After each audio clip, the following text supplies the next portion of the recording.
pitch, though. A look at the Texas lineup features Jared Thomas, who had a home run back on Friday night. He is tied for second in the Big 12 now with 13 home runs. Jalen Flores had 3 hits in that game. Then Powell, Ballou, Casey Borba. Kimball Schusler was the DH back on Friday. He gets the start behind the plate. And then Porter Brown, Will Gasparino, and the second baseman, D. Kennedy. David Pierce back in the dugout today for the Longhorns. He served the second game in his 2-game suspension back on Friday night.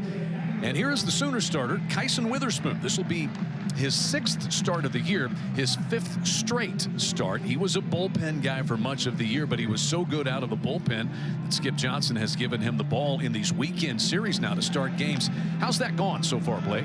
For me, I think he needs to find a third pitch as a starter. When you're coming out of the pen, you can really rely on being a fastball slider guy, which is what he is. If he can develop a changeup, he gets that certain depth to when that third time of the lineup comes around. This is a tough Texas lineup to go through. Last 3 seasons combined, the Longhorns have hit 301 home runs. And the man who homered back on Friday night, Jared Thomas, will lead things off against Kyson Witherspoon. We saw his brother Malachi pitch in the game on Friday night. In fact, he struck out the side in the 9th inning to finish things off for Oklahoma. And this battery of Kyson Witherspoon and Scott Mudler both came in from Northwest Florida State College. So they are very accustomed to working with one another. And here's Thomas taking a strike as called by Mike Morris, the plate umpire. Doug Williams is down at first. Joshua Nolan, the second base umpire. And Chris Koski is down at third. The Waxahachie, Texas native Jared Thomas. He is a good one. Star in the making, if not already, in collegiate baseball. Yeah, he made a couple really nice plays in center field that personally I thought were going to get over his head, and out of nowhere he throws a glove up, makes a snag. He's an impressive player to watch, a spark plug to this team. Plays center field, plays first base, even pitched a game against UTRGV this season as he lashes this one foul and out of play. David Pierce said he's also a leader. Young, and this is a very young Texas team, as 6 or 7 guys in the lineup today will be either freshmen or sophomores. Another 0-2. Kyson Witherspoon was so good out of the bullpen. There's David Pierce back over there. He was ejected in the final game against TCU, and by NCAA rules, if you kind of linger or continue to argue once you've been ejected, you are subject to a 2-game suspension. So that's what he had to serve. Texas winning against UT Arlington in the midweek without Coach Pierce, and then dropping that game to the Sooners on Friday night. He was at the team hotel, not allowed to be on the premises, but he was very pleased about the way that his staff, and he knew that would happen with Steve Rodriguez and Chris Gordon on staff, that things would go smoothly, and they did in his absence. But he's in the dugout today. What a battle here to start things with Thomas and Kyson Witherspoon. Yeah, Witherspoon's been showing that fastball at 96, 97. Looks like the Longhorn hitters is just starting out with Thomas is going to be geared up for it. Look for him to mix an off-speed pitch in here. 18 innings today. It's a long day of baseball. If you're a pitcher, stay ready. These are the top 2 offenses in the Big 12 by batting average during conference play. Sooners are batting .314 in league play, and the Longhorns .288. They can both swing it. The wind's blowing out. Just feels like that kind of day, Blake Brewster. It does. You could get whiplash. Another 1-2 pitch. And that is away to Jared Thomas. I talk about him being able to use the changeup. He's used it 3 times. This is an 8-pitch at bat. Jared Thomas trying to see everything he's got for this Longhorn offense.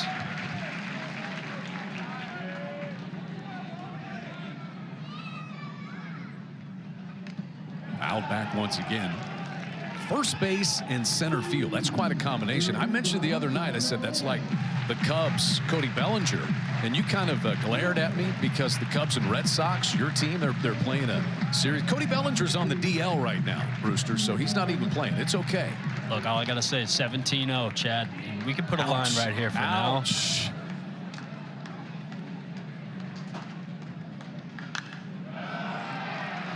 So now a 10-pitch at bat. And I believe that is 6 foul balls from Jared Thomas. It's a really good battle. As a pitcher, you're just like, man, just hit it. Get a hit. I don't care. Stop fouling everything I got off. Tyson Weatherspoon, pitch number 11. And Thomas rifles this one out into right center field. What an at-bat to start a doubleheader by Jared Thomas.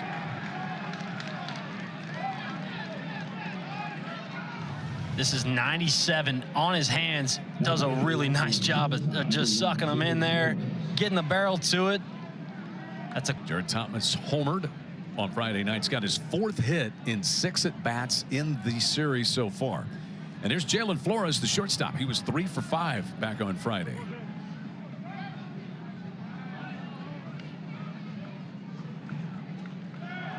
Right away, Thomas is on the move. Mudler's throw is a little too tall.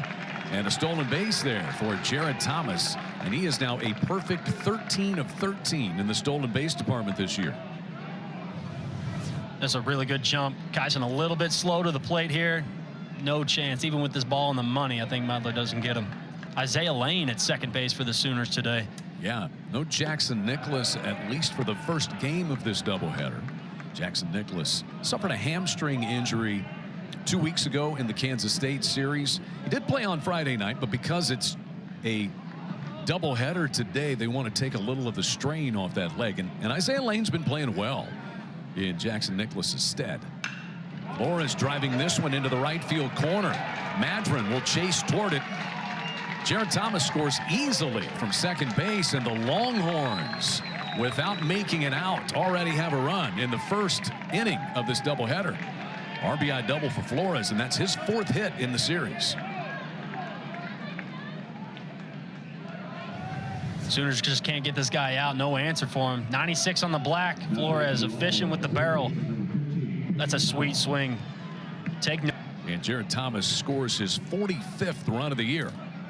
A run on 2 hits for the Longhorns, and here's Peyton Powell.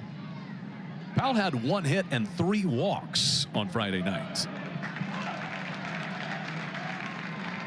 One of the older, more mature players on this team. And you always like a third baseman who hits left-handed, don't you? Yeah. Another power bat. He takes really good at bats. 3 walks, like you said, on Friday night. 0-2 on Peyton Powell. 7 home runs, 35 driven in with that .328 batting average. Longhorns have 5 players in the lineup today batting .300 or better. And there's strike 3 call. So Weatherspoon, 3-pitch strikeout of Peyton Powell.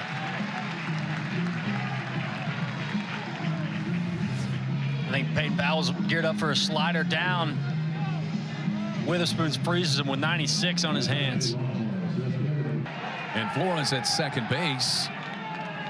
We already got a little conversation coming out of the Texas dugout. We may have had a warning issued there as well, Blake. I see Mike Morris glaring over at the Longhorns dugout on the first base side. And conversation, making some notations. Did you ever get written up on the I know you got written up a few times. I'm still getting written up today. Yeah, that's okay. We'll try to keep you off the card. No, I try to keep it as concealed as possible. The emotions get to you sometimes. You have some words to say to the home plate umpire if you don't agree with it. This is a heated series to begin with. There's just something different about it. Oklahoma set a stadium record crowd with 4,800 the other night on Friday. You played in this rivalry. It just feels a little different. I think the Sooners kind of feel like a little brother at times. You know, you go down to Austin, Dish Falk. It's just a big environment, a lot of crowds, and they kind of feel maybe inferior to them at times, and they kind of play with a chip on their shoulder. Is that the way it was? That's how you felt? For me, at least, Yeah. yes. I can't speak for anybody else. That's the way I felt. I didn't think that. I mean, obviously the pedigree down there is deserved, but I just felt that we had a little bit more to play for. Oklahoma not taking a back seat as Witherspoon misses up and away with that one. Max Ballou was 1 for 5 back on Friday night. Sophomore from Aledo, Texas, and 14 home runs, ties him for second in the Big 12. He's batting .406 in conference play. That is third best. And you look at the leading hitters in the Big 12 during conference play, just about the entire top 10 is in this game. 3-0 the count. RBI double by Jalen Flores in the inning. He's at second base. As Witherspoon brings one through.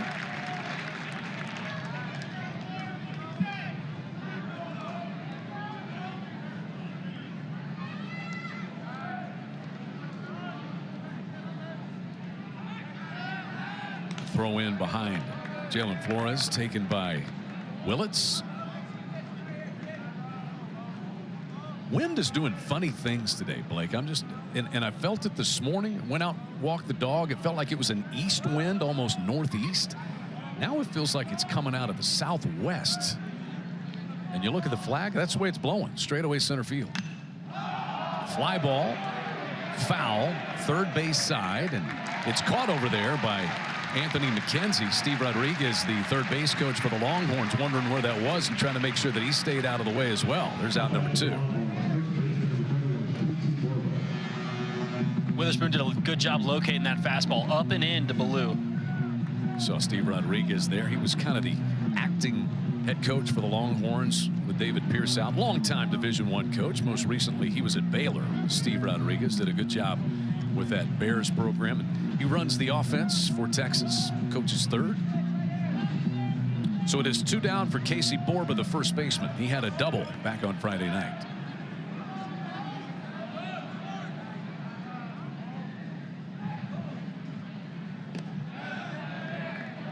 Over but low to Borba, freshman from Santa Ana, California, Orange Lutheran High School. He's DH'd quite a bit.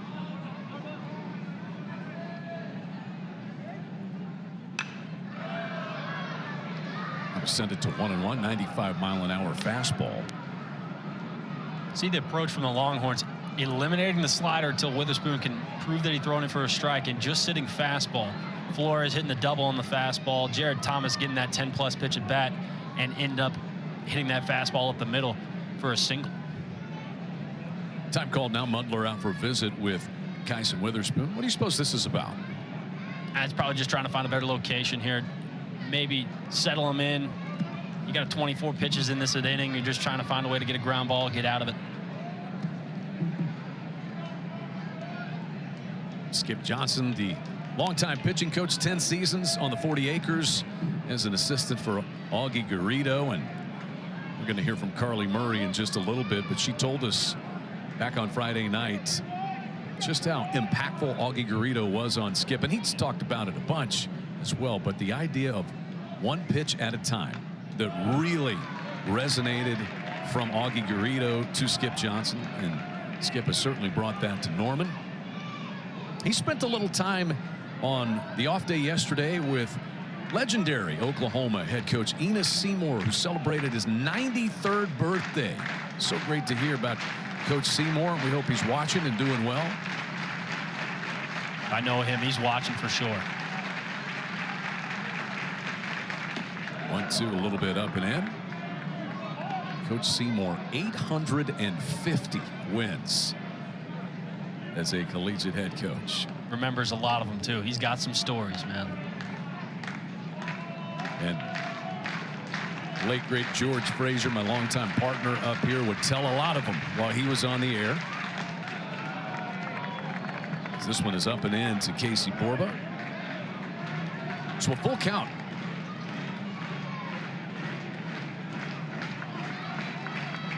Longhorns started the inning with a base hit and then an RBI double from Jalen Flores. He's out at second base with 2 down. Swing and a miss. And if you're Kyson Witherspoon, you have to feel pretty good about the way that finished after the Longhorns posted a run without an out. But she's stronger throughout South Central Oklahoma. Spikerman, Madron, and Carmichael with Michael Snyder. Anthony McKenzie homered back on Friday night here. Then Kendall Pettis, Isaiah Lane getting the start in place of Jackson Nicholas for game number 1. And then Mudler and Jackson Willis, who also homered back on Friday night. And they will face Ace Whitehead, lefty for the Longhorns, who is a multiple nickname guy. The junior from Lampasas, Texas. We learn more about him now from the third member of our broadcast crew today, Carly Murray. Chad, you're exactly right. Ace Whitehead's real name is actually Asher. His parents gave him the nickname Ace whenever he was a kid. But get this, his teammates don't even call him Ace. They actually call him Boogie. Apparently in high school, his teammates used to give him the nickname Boogie. And then he went to high school prom and broke it down on the dance floor. And ever since then, the nickname has stuck and followed him to his collegiate career, guys. Isn't that funny? I love it. That is Asher Ace Boogie Whitehead on the mound. You would have been good as Boogie Brewster. I like Boogie. That's a heck of a nickname, especially when you got a story behind it. I love baseball, man. You hear those stories all the time. Yeah, have you been known to break it down on the dance floor? I can two-step a little bit. I'm not sure that counts. It doesn't? John Spikerman leads things off for the Sooners. He was 1 for 5 back on Friday night. Sooners center fielder just getting back to health. Got hit by a pitch. TCU series, had surgery on his right hamate bone and missed 20 games. And really, his first full game back was on Friday night. First time he's gone all 9 innings since returning from the injury. And he's just trying to work it in slow. He's a spark plug for this offense. He ended up getting a hit last night, which was good for him. He hit 4 different baseballs at the 4 position. Finally getting paid off late in the game. Spikerman takes this one outside. 3 balls and a strike. Whitehead kind of funky out there. Crouches over, trying to keep you off balance. A little abbreviated windup as well, and he deals ball 4 to Spikerman.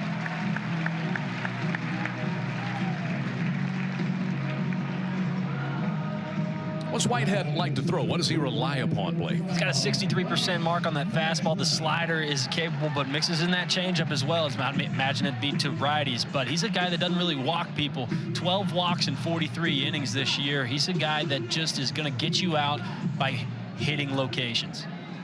Whitehead is a former two-way player. Really, first couple of years of his career, he also hit, but started to focus more on just the pitching side of it. David Pierce said last year, and he's worked his way into this starting rotation. TCU series, he was good. 6 innings of 3-hit ball, didn't give up a run, and he's done that a couple of times. In fact, series between these two teams, as this one squirts away from Schuessler, and a wild pitch will move Spikerman into scoring position with the potential tying run. I was going to say, Ace Whitehead, the series that these two teams played down at Globe Life Field, he actually had a hit against Oklahoma in that series. Bryce Madron 0 for 5 back on Friday, but he is the reigning Big 12 Conference co-player of the week. Whitehead deals him a strike. Madron drove in 9 runs and hit 3 home runs last week. He had a 2-homer game last Saturday against BYU.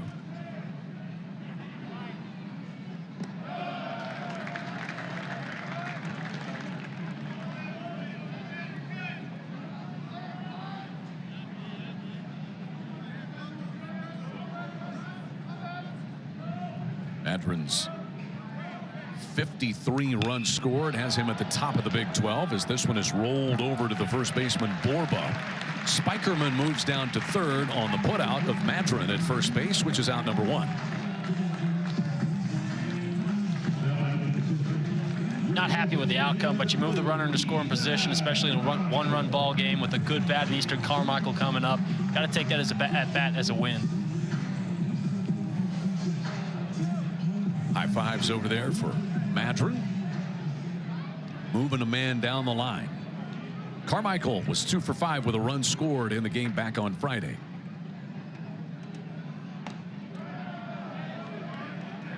Easton Carmichael batting .410 in Big 12 conference games. Second best mark in the conference.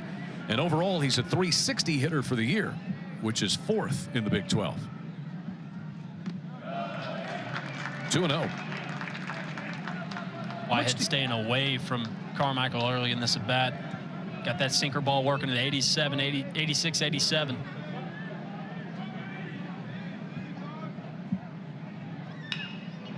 Rolled foul up the third base side. How much do you think Scott Mutler's emergence for Oklahoma able to take up a lot of the catching duties, as Easton Carmichael is a regular catcher, but he's DH'd in both games of this series?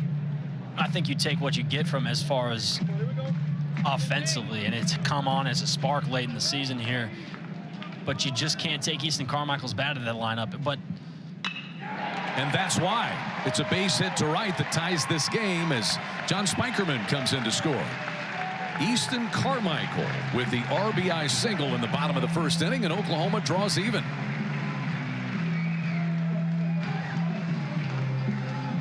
It's a good adjustment throughout that at bat, as he'll get a fastball up in the zone, able to handle, stays short. Wow. Easton Carmichael with his 37th run driven in. And Spikerman scores for the 20th time this year, and they got a balk there called against Ace Whitehead. It's going to move Easton Carmichael into scoring position. Coming in to get confirmation on that. Maybe figure out what he did. Did he roll through it? It was called by the plate umpire Mike Morris. David Pierce, in between half innings there, he came out and had a lengthy conversation with Mike Morris as well.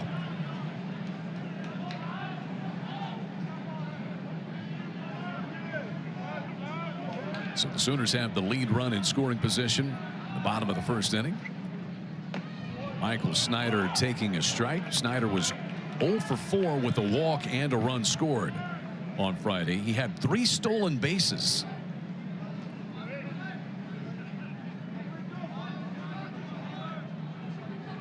Oh, 1 is away. Let's take another look at the balk against Whitehead. Blake, what do you see? For me, it seems like he paused.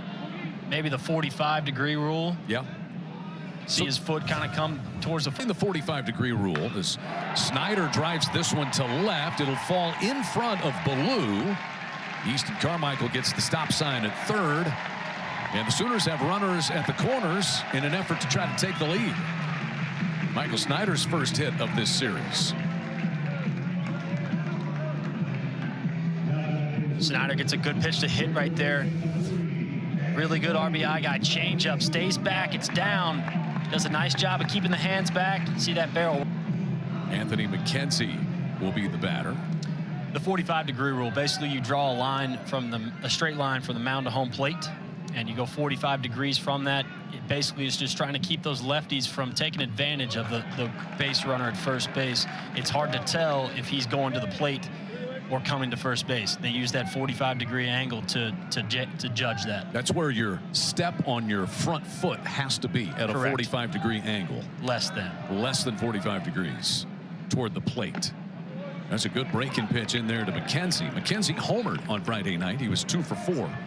And he has been red hot for this Sooner team over the course of Oklahoma's 9-game winning streak. Anthony McKenzie has driven in 11 runs and is batting almost .430 in that span.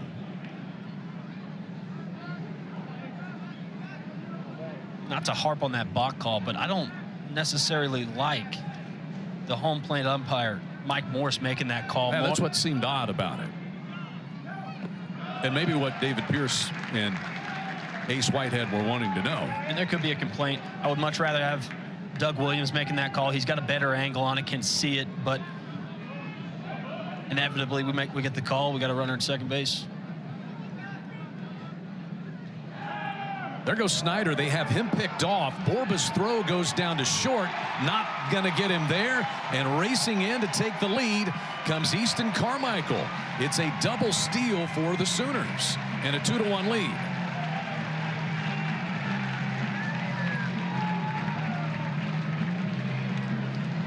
Now the umpires are going to huddle up. And we got a lot of activity early in this game, Blake. There's going to be some discrepancy all day long. If this is any telling of how these two games are going to go, we're in for a long one, huh, Chad? So for now, it's a double steal. They had Snyder picked off, and he just chose to run it out to second base.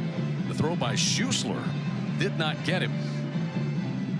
And in the meantime, Carmichael scoots home with the go-ahead run. Now they're going to review something. And they're pointing at the Texas dugout saying it has been requested by David Pierce. Yeah, it's got to be the tag at second base. The Longhorn shortstop, Jalen Flores, maybe thinking he got his back heel of Snyder.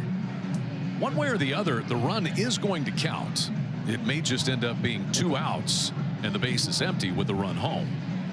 But they're going to review the tag play at second base. For the meantime, you see Snyder will stay put. We'll get a chance to look at it again. Yeah, Snyder going first move on the lefty Whitehead. Seems like he's picked off By Flores.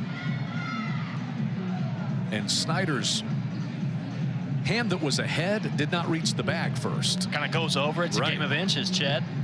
I've heard that. So if the call is overturned, it'll be 2 outs, bases empty, but the run home and a 2-1 Oklahoma lead.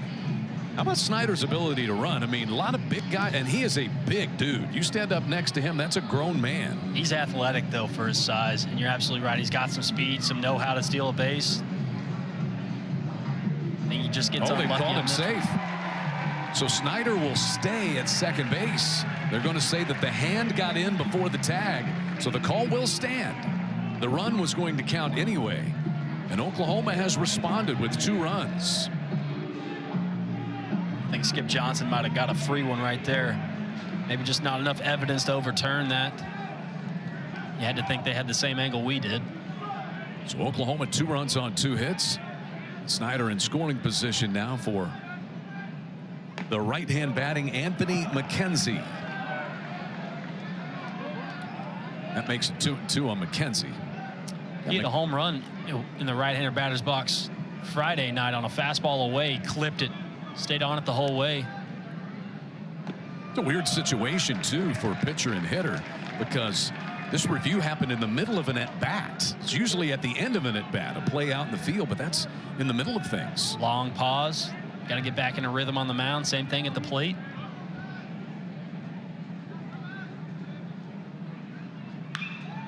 Pulled foul outside of third by Anthony McKenzie. Both starters going 20+ to start the first inning here. Yeah, It'll be questionable for the bullpen. And you're already playing 2 games, right, and potential to have the starters exit early.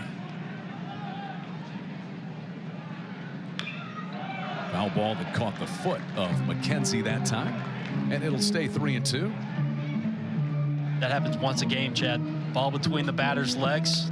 You can officially count this in a game. I mean, there are a lot of analytics these days. You've maintained that for quite some time, that it happens once a game where the ball rolls between the batter's legs. That's my thing. If I know anything, I know that. And now we've got the shortstop Jalen Flores saying something to the third base umpire Chris Koski, and I saw "Don't you do that" said by Koski to Flores. Man, there's some heat early in this one. Can you feel it? The Longhorns thinking they get a bad fleck out of here. I don't know, man. I think that's yeah, he's talking. I think it's got to do with that tag play, and we saw it. I mean, it looked like Flores got that tag on the back spike, Blake. Let's be honest about it. Well, he can't get mad at Joshua Noah in the second. He was blocked by the play. He blocked him with his body, but I think we missed the review. High drive, deep right field. Gasparino, a long run, fair or foul. It is caught by Gasparino up against the wall. What a play by the freshman right fielder. Now, he robbed a home run from Oklahoma's Scott Mudler by taking one over the top of the right field wall on Friday night. That time, he leaned hard into that corner, but was able to chase it down off McKenzie's bat. Snyder advances. Remember the name Gasparino. He's a special player out there in right field. 6'6", probably 160 pounds. Runs like a gazelle, and he's got a little athletic ability out there. He's hard-nosed like his dad Billy was as the second baseman at Oklahoma State. Kendall Pettis in. Pettis drove in 2 with 2 base hits back on Friday night. Also scored a couple. So Snyder taking third on the fly ball into the right field corner. And 0-2 now to Kendall Pettis.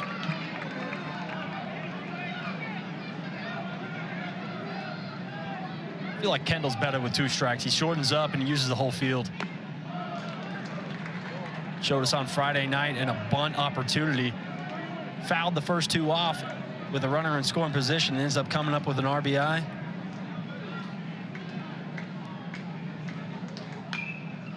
Fouled out of play.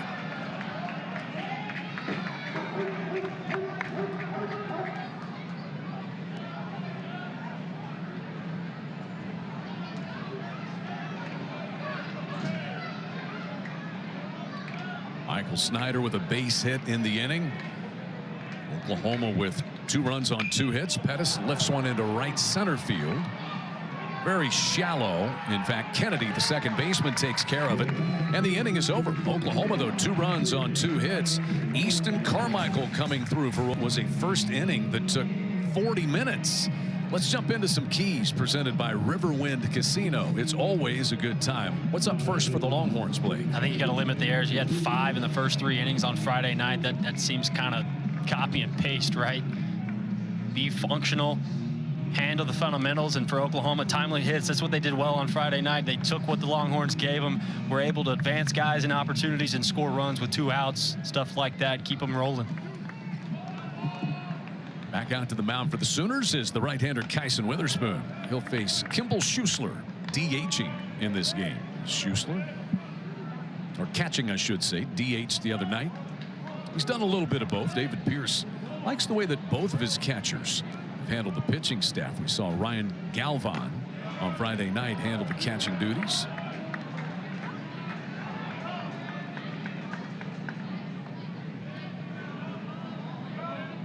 Schuessler did have a base hit in that game. Transfer from Texas A&M. He missed last season after having surgery. Spent 2021 at Texas A&M, but only 3 games as an Aggie.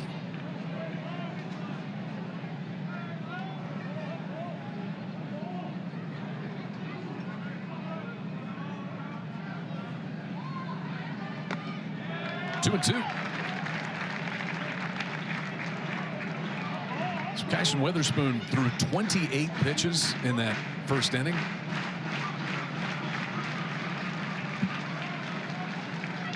You're just looking for contact this inning. You get hit, you get hit. You got to try to limit that pitch count going through. Save that bullpen. Bouncing ball towards Snyder. Witherspoon covers the bag and steps on it for the first out. So he's now retired 4 Longhorns in a row since the RBI double by Flores. He's done it with fastball slider. He tried the changeup early on in the game. That first batter, Jared Thomas, with that 10-pitch at bat, it seemed like he doesn't have a really great feel for it. Maybe we'll see it against a lefty right here in Porter Brown.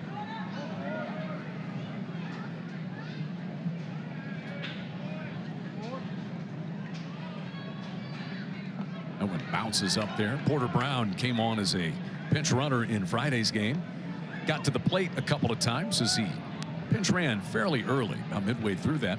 Drew a walk, was 0 for 1 at the plate. Porter Brown's a transfer from TCU, spent 4 seasons there as a Horned Frog, and this is his 2nd year at Texas. Had a really good first year on the 40 acres. He hit .323 with 12 home runs. He also drew 40 walks last year.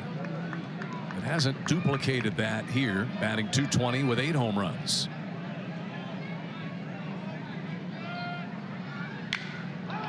Fly ball. Wind's going to blow this one a little deeper than it might have otherwise been. Pettis has it. 2 down.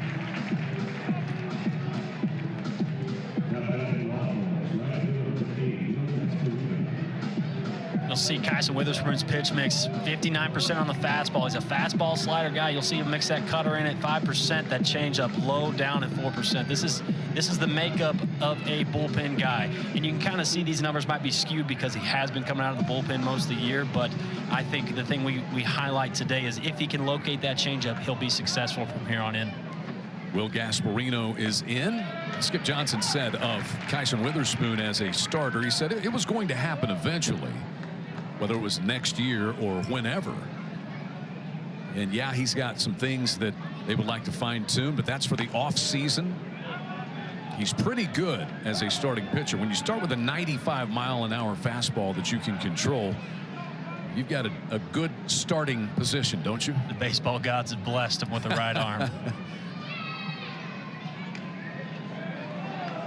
Little upstairs, which is saying something on Gasparino. David Pierce told us he's listed at 6'6", but he may still be a growing boy. Now more like 6'7".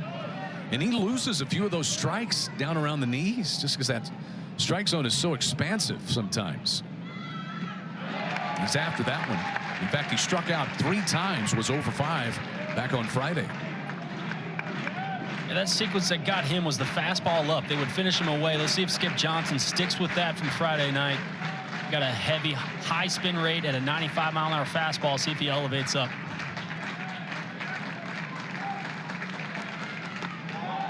Strike 3 called, and the inning is over. That is strikeout number 3 for Kyson Witherspoon. He works a 1-2-3 second, and Oklahoma takes a standings coming into the day. Oklahoma still 3 games clear in first place in the loss column. Oklahoma State, though, this weekend has already wrapped up a 3-game sweep of BYU to draw within a game in the wins column. And West Virginia at 13-7, Longhorns 11-8, and they are solo 4th place coming into the day. Sooners with a 2-1 lead, and Isaiah Lane, the freshman second baseman, will bat. Again, he's playing the first game of this doubleheader for Jackson Nicholas. We expect Nicholas to play in the second game as he's been battling a sore hamstring. That's a slow one hopper to Flores, and the throw was not going to get him. It's off the line. Now, did it go into the dugout at all? If it does, then Lane would get second base, so they're going to talk it over, I think. Ball is ruled dead, and he will stay at first base. That's got to be an infield hit for Isaiah Lane. Yeah, I think so. That's up. The ball takes Flores deep into the 6 hole. You got a low probability of making the play. It's a fastball in. Kind of ties him up a little bit, but that's the money spot in the 6 hole. Back in the hole. So that is the first error committed by Texas today after 5 on Friday. And here's the Oklahoma catcher, Scott Mudler. Just talking about those Big 12 standings, and Oklahoma State with that 3-game sweep. They had wrapped up a 3-game sweep of BYU by the time the first game of this series finished on Friday night. But Oklahoma is still in good position. You keep a look at that loss column, and remember, I mean, there are 4 Big 12 series left, including this one, so 3 more series. These 2 teams both have 11 conference games left, including this one, Blake. It's definitely a marathon, not a sprint this year. The 2 series added, correct? 1 more. It's been nuts. That pitch is in there to Mudler. Another thing that's weird, top 10 make it. Used to be in 1 missing out, now it's 3. At 13 Big 12 schools to play baseball, Iowa State the lone exception. We'll get into RPI NCAA tournament throughout the afternoon. We've got some time to fill with a doubleheader. 1 and 2 on Mudler. He was 1 for 3 on Friday night, drove in a run and scored a run.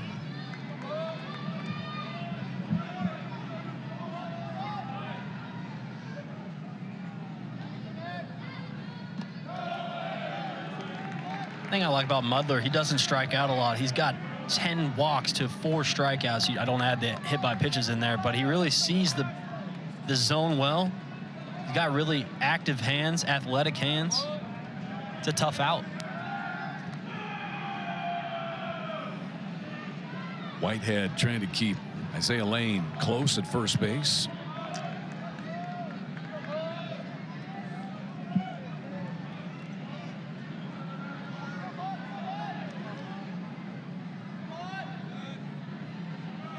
There goes Lane. Mudler swings and misses, and the 1-hop throw will not get Isaiah Lane.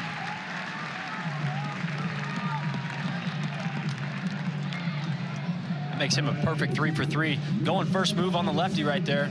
Check this out. It's a good jump. Boy, he's athletic. He's going to be good for a long time here at OU. Oklahoma, including a steal of home by Easton Carmichael that gave the Sooners this 2-1 lead. So Mudler strikes out. First strikeout for Ace Whitehead. And here's the switch batting Jackson Willits, who homered to straightaway center field back on Friday night. His 6th home run of the year. Drove in 2 runs. He's got some pop too, Chad. That thing almost cleared the batter's eye. It's this one in the air to left. Ballou circles to it, dives and pulls it in. Racing back to first goes, or to second goes Lane. And a nice play by Max Ballou, the left fielder, for the 2nd out.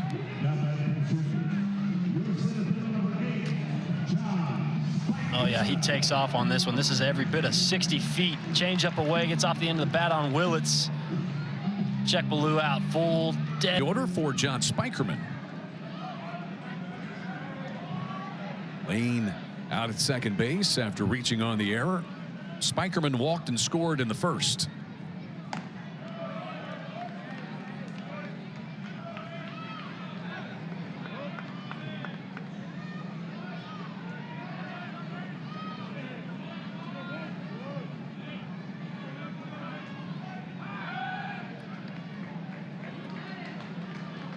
D. Kennedy over to take the throw.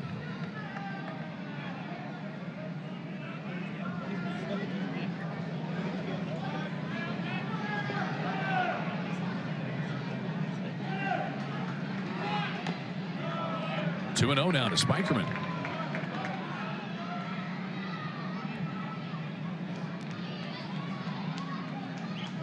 Vital part of this Oklahoma lineup, Spikerman, 367 hitter coming into the day.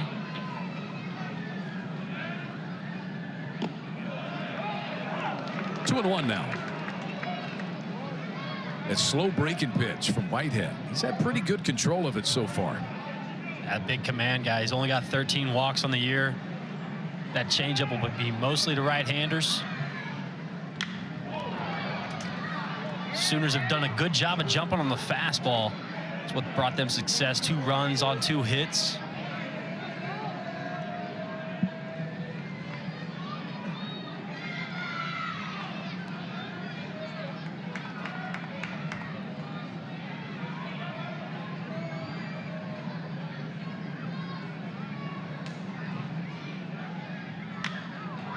Fly ball, shallow right center field, and Jared Thomas ranges in to grab it. So a leadoff error, but Isaiah Lane left stranded out there. The next 3 retired by Big appetite, bigger savings. Download and save today.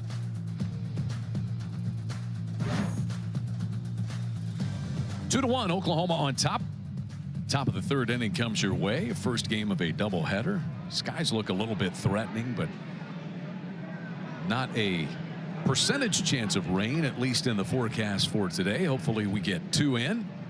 And again, we send our thoughts out to those who were hit by the tornadoes in the state of Oklahoma on Saturday. Deke Kennedy leads things off, the number 9 batter for the Longhorns. Kyson Witherspoon has settled in, Blake. He's retired 6 in a row since Jalen Flores had his RBI double in the 1st. Yeah, I think it's about been better location on the fastball. When a team can separate 2 pitches, you're trying to throw a strike for the slider as well. You got to locate the fastball better. Does it well here again. Strike 3. I think that time Mike Morris, the plate umpire, said he went around. We'll have to check this out. This would be a tough angle to see. Slider down. From there, it looked like he did. Witherspoon, 3 of those strikeouts in the last 5 batters that he has faced. And here's Jared Thomas, who singled and scored a run back in the 1st. He had an 11-pitch at bat before he singled out into center field.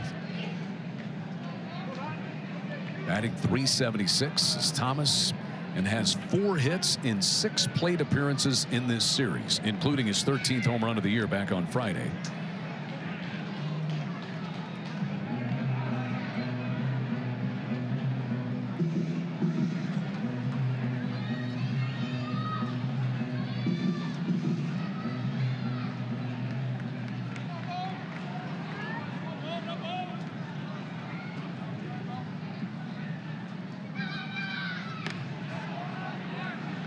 96-mile-an-hour fastball too tall.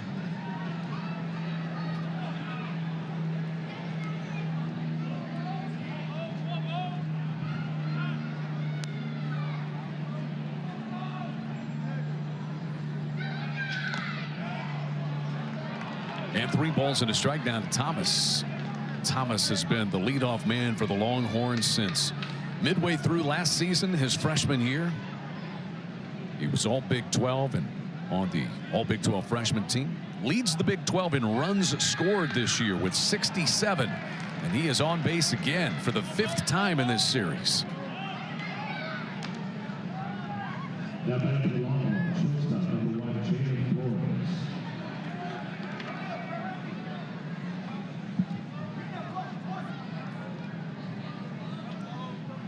So that will bring in Jalen Flores. He drove in the Texas run with the double that he had into the right field corner his first time. Leading home run hitter in the Big 12 with 15.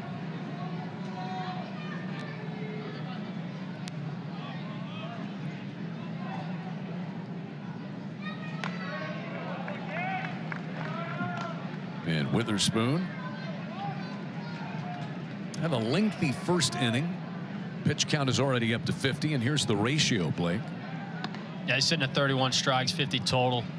He's been in the zone. I think it's just been that off speed. He's just trying to locate a little bit, trying to be too fine with it. You see him throw the slider upstairs. That's how you know he's a little bit late. Try to get on top of that thing, keep it down and below the knees. That's 31% strikes. Oh, you're showing math on me now? Is that? No, it's actually 62%. I can't do math. 62? Yeah. You could have said any number, and I'd be like, yep, that's probably it. You and the math, not so much? No. Yeah, me either. My math ain't mathin', bro.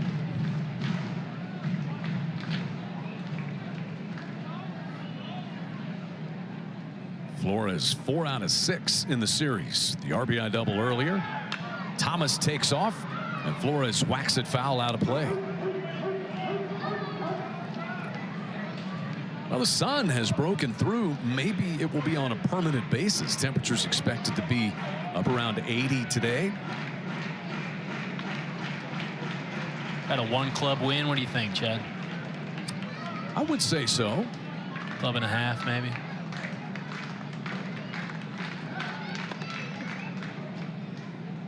The wind direction is so interesting. It's swirling. Right. And it doesn't typically do that here. It's typically out of south. Look at that. That's almost like coming out of the west, southwest.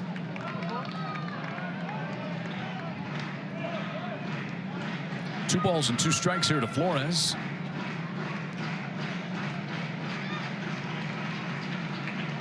And Skip Johnson is going to make the walk out of the Sooner dugout with his 2-2 count.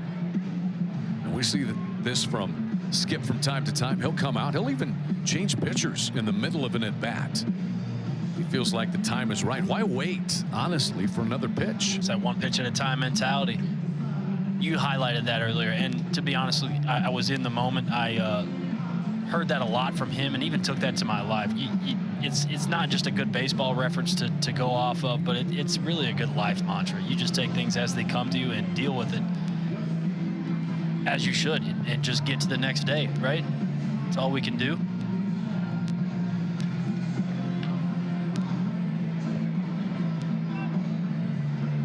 Back to the dugout. Then back to the at-bat with Flores digging back in. Flores is one of those guys, you know, the perseverance. You see what he's done this year. One of the top hitters on this Texas team, batting .362, the Big 12 home runs leader. But that was not the case for him last year. He was kind of a utility player, only hit .175. Now he's a vital cog for this Texas team. You'll see a lot in these hitters, especially at this level, right? You don't have a whole lot of bats to go off of. You got a lot of voices around you in your head. You find one that sticks a little bit, it works, that cue might work for you. Flores has definitely found it. He was on a lot of pitches Friday night, and even driving that double in the first inning today, he's locked in tight up there.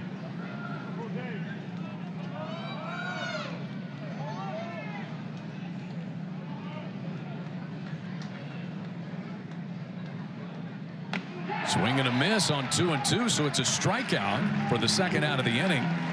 And Mudler throws in behind Jared Thomas, who's back in safely.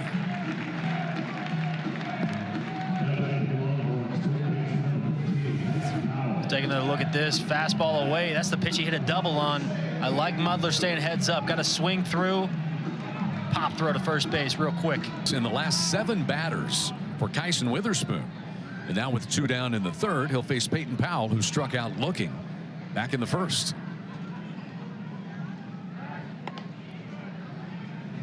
And there's not any activity in the Oklahoma bullpen right now. Skip Johnson knowing we're playing 18, trying to ride his guy out as long as he will let him. And he's been effective, like the 2 hits. That's all he's given up. I think he's just working with a fastball today. That slider's good when it's down. Trying to piece together an outing. The starters for these 2 teams back on Friday helped with that, as Braden Davis went 6 innings for Oklahoma. Max Grubbs gutted out 5 innings and deserved a better fate. He had 5 errors made behind him defensively, but he only gave 1 earned run. Yeah, 4 of them being unearned.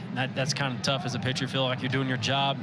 Things aren't falling the way that you think they should be on the mound. But he did. He just kept pounding the zone and was relentless.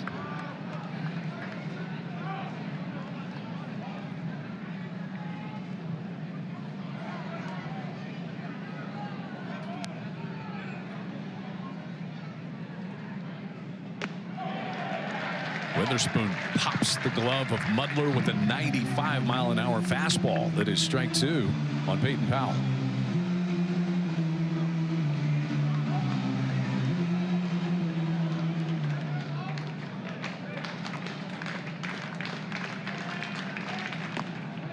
Mudler's going to throw in and one hopper that's snagged by Snyder.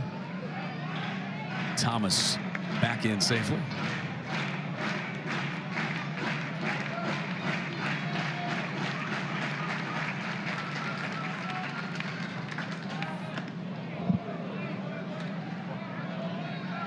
Making big Michael Snyder work over there at first base. Yeah, he's earning that stipend today, isn't he?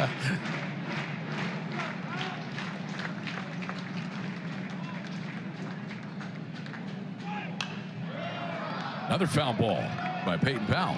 Stipend, I should say, NIL money, huh? It's a Both. different game. It is.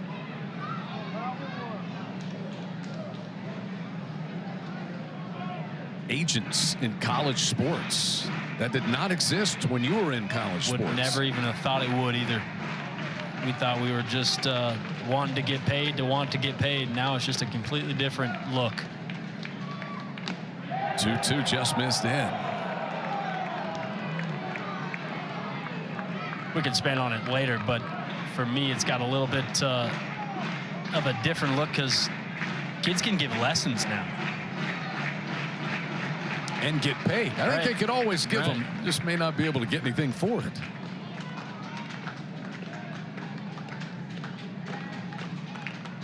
There goes Thomas, and it's ball 4. Low and in to Peyton Powell. So 2 walks in the inning issued by Witherspoon, the first 2 that he has surrendered today. And he'll face the cleanup batter, Max Ballou. Yeah, you can, if you give lessons, get paid for it, you can really stack them up as a college athlete, right? You can get your off day, just line them up. Could help for guys like me who really might not have gotten paid anyway. Would have helped out a lot. I could have asked you for lessons back in the day. Yeah, for free. I would have had to.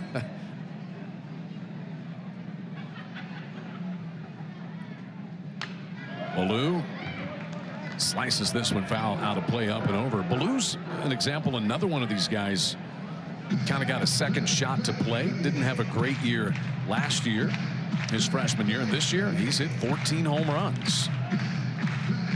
But you see guys that have a year where they struggle and all of a sudden they're in the transfer portal or grumbling about playing time. Ballou's just plugged himself back in, and that one hits him. The bases are loaded. 2 walks and a hit batsman. And all of a sudden, trouble for Kyson Witherspoon.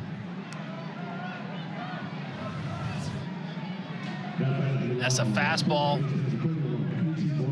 Just runs in on him. He's trying to dot that on the black. It hit his jersey, perhaps. Hey, that's the easiest ones right there. You're Yeah. not feeling it at all, taking your base with a smile on it. That's why you wear that triple extra large. Yeah, oversized is how that is. Oversized Yep, jersey. that's the thing now. At least that's what my wife tells me. Casey Borba with the bases loaded. Chance to do damage for the Longhorns. Oklahoma leads 2-1. Borba struck out swinging to end the first.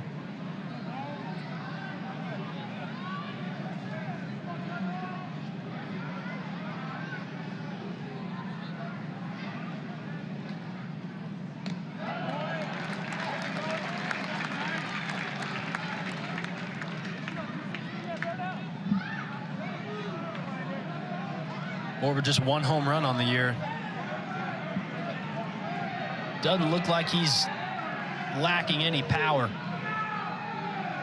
Now we got a conversation going between Kimball Schuessler, the on-deck hitter, and the plate umpire, Mike Morris. Mike Morris telling Schuessler, hey, you need to move closer to your dugout. Yeah, guy's trying to get directly behind Kyson to see if he can get any read on the spin, maybe. That one scoots past Mudler. Racing in from third with the tying run safely comes Jared Thomas. And it's 2-2 on a wild pitch uncorked by Kyson Witherspoon. It's a rare miss for Mudler behind the plate. Normally pretty solid. That's what happens when you load the bases up. Try to be too fine with this slider. Throw it about 45 feet. Texas runs today. He walked earlier this inning. Longhorns have a run home without a hit so far. And now 3-1 on Casey Borba. And I think the loosening in the Sooner bullpen is becoming a little more serious now. Carson Atwood grabbing a glove. Back up the middle, base hit, could plate 2. Peyton Powell scores. Here comes Ballou, and it's a 2-run single by Casey Borba. Texas takes a 4-2 lead in the third.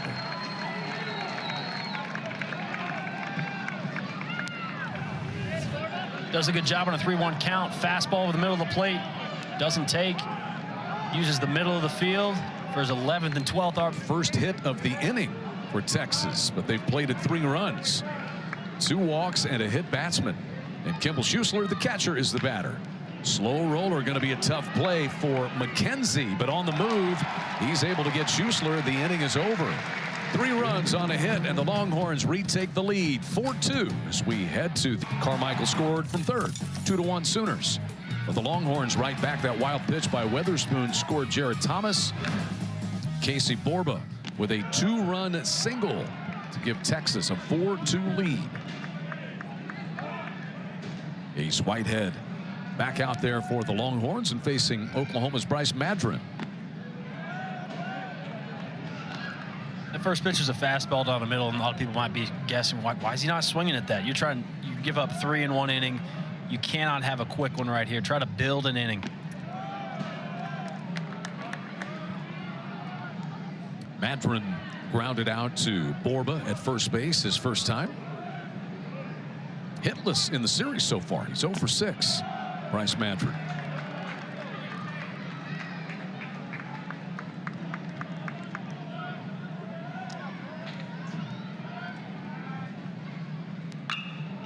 Roped. Look out on that hill, youngsters. 3-2 on Madron. Really good Sunday crowd. Not sure we've hit the 4,800 that we had here on Friday.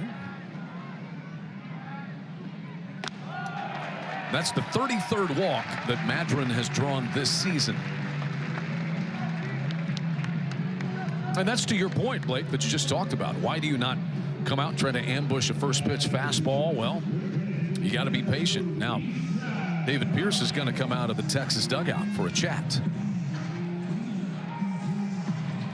Yeah, and you got a veteran guy. He knows the game. He's been around a while. He's had some success, and obviously he's 0 for 6 in this series. But first guy on and after a big inning is almost vital. He'll skip, come in after a long inning like that. That's the first thing he'll say. Hey, first guy on, pass the stick. You got another bat in Carmichael. This is the meat of the order. We got to find a way to set up some run scores here. So David Pierce out for a chat with Ace Whitehead. He was talking to us about Whitehead the other day. Position player, two-way player. Started throwing him a little bit more, but the key to Ace Whitehead, and I mean, coaches at all levels sound like a broken record. Why is the guy having success? Well, he's throwing strikes. Look at this game here. Walks have cost both teams.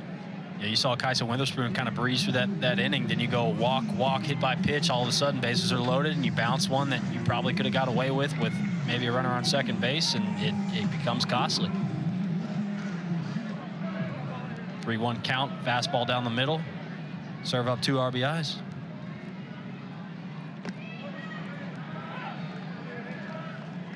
Easton Carmichael responsible for both Oklahoma runs so far today. Drove in the first one and scored the second one.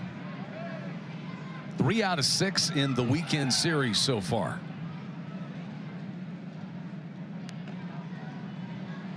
Yeah, he's a complete hitter too. A lot of young guys will be pool happy. He's just a sophomore. Really uses the whole field well. Power to all sides. He's just as likely to hit a home run over that OU Health sign in right field as he is the love sign in left field. Way to work the sponsors into the telecast as well.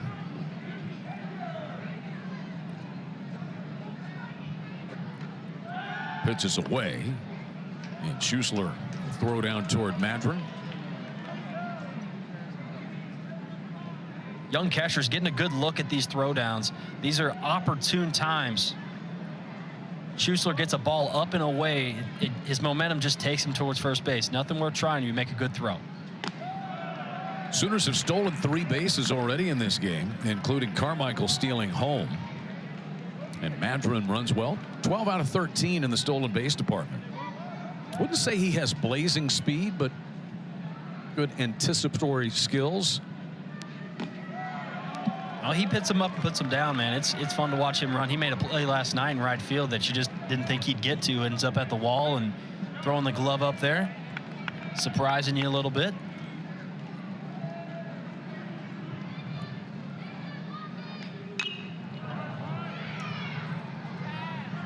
Towering foul ball out of play by Carmichael.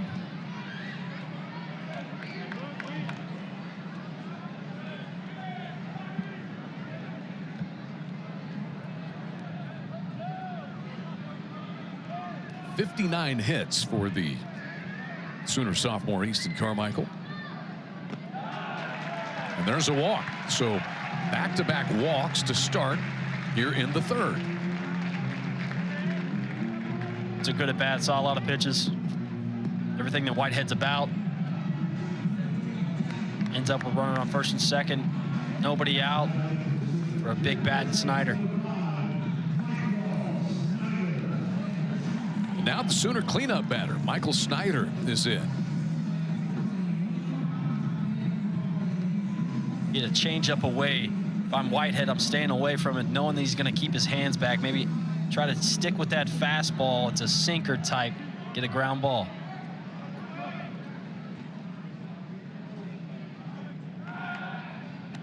Madron back in safely. Borba is pinched in on the grass down at first base defensively.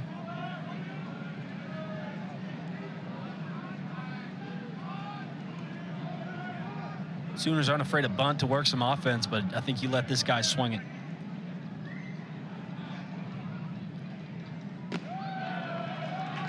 Snyder dunked his base hit out into left center field his first time.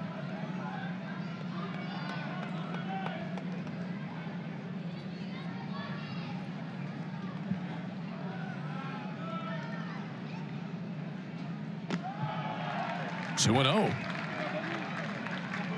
His fastball's down. I'm Snyder. I'm looking dead red. It's got to be perfect in the box. Runners on first and second. 2 walks in front of me. Trying to extend this inning, up that pitch count, getting that bullpen.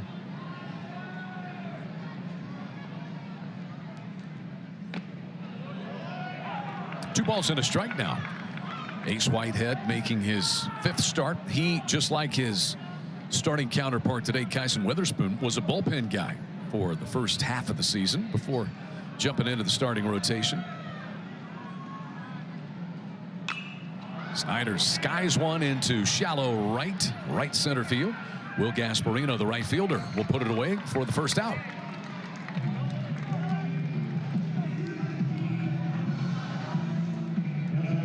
It's a good job by Whitehead. Mixing up velocities right there. He goes fastball for 2 balls.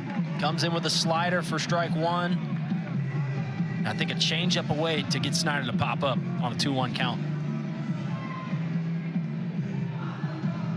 Anthony McKenzie now. He flied out to Gasparino in right, his first time up today. It was well hit, too. Just missed it.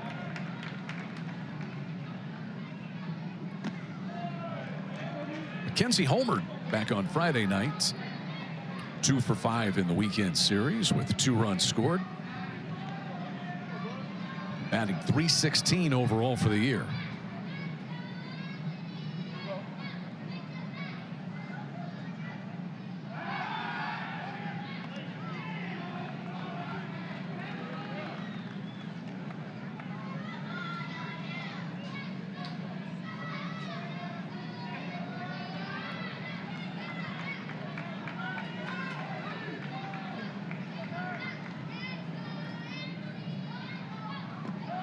Again, low and in to McKenzie.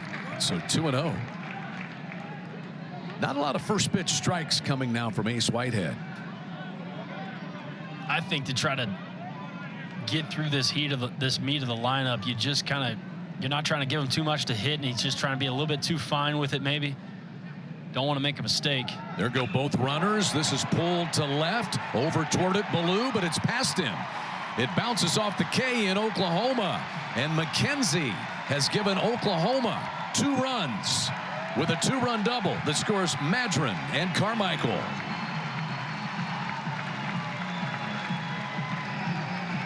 Anthony McKenzie with his first hit of the day, and we are tied at 4-4. 3 sliders in a row. You'll see it again. It's a changeup actually over the meat.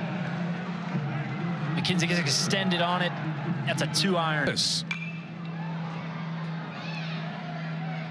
So for McKenzie, that's his 10th double. RBIs 31 and 32. We are all square at 4 apiece. Each time Texas has taken the lead, Oklahoma has answered in the next half inning.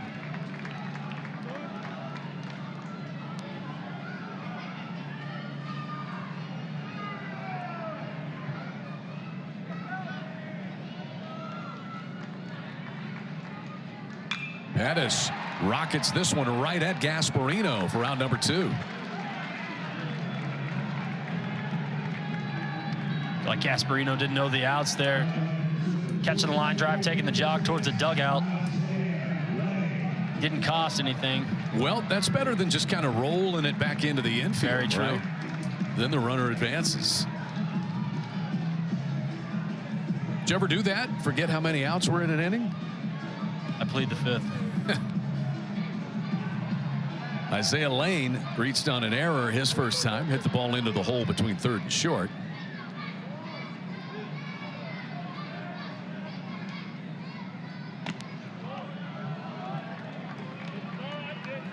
A 2-run double by Anthony McKenzie, tying this game here in this inning.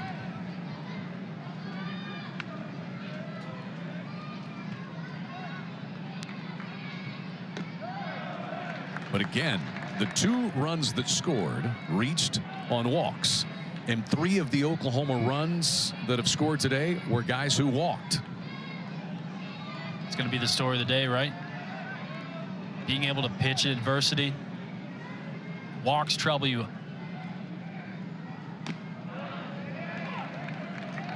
2-1 to the freshman second baseman Isaiah Lane.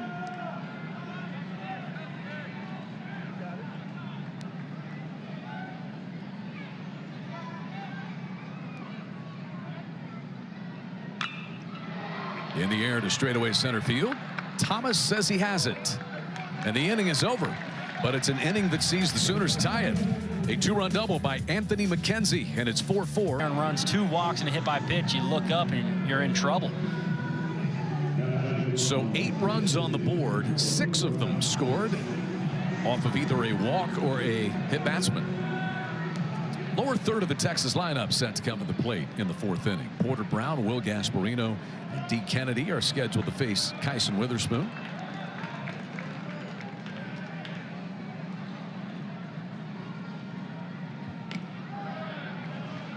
Doubleheader today. How, if at all, does that change the way that you approach maybe your starting pitcher in this game, Blake? I think if he's hot, you let him go. I think in the opposite dugout, Whitehead, we're kind of just letting him go as long as we absolutely can. He's going to throw strikes. He's not going to walk people. Well, he walked 2 guys in the last inning. They ended up scoring. But he's going to be competitive in the zone, and I think you just try to let these guys go as long as you can, as long as the game will let you go. Porter Brown did not swing at that one and called ball 2. Porter Brown flied out to the left fielder Kendall Pettis, his first time.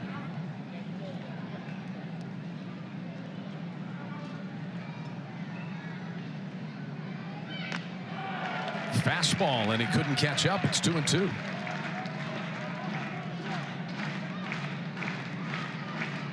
And a traditionalist will say you can throw a fastball at 95, throw it down the middle and let it get hit. I'm telling you what, this offense, you just can't do that with. You have to be picking corners, mixing up speeds, that kind of route, because they will hurt you in a heartbeat. 14 games of 3 or more home runs for this Texas offense this year.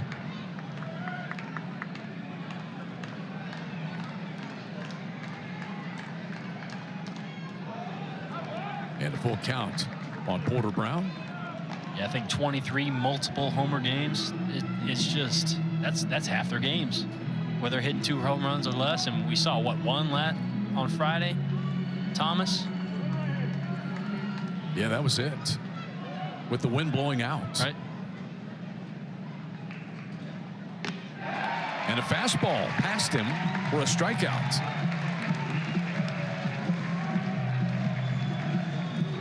Six strikeouts now for Kyson Witherspoon. We'll see this one. Elevates it. That thing rides up. It's running up. And here is Will Gasparino. Struck out looking his first time.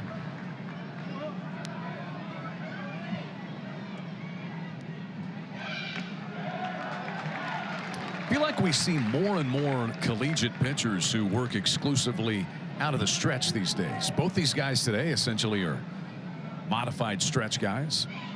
Yeah, I think it simplifies things. Skip was in the bullpen today telling some guys to work out, reminding them to work out of the stretch. Everybody wants to go out of the windup, but this is less movement. There's less cogs in the machine.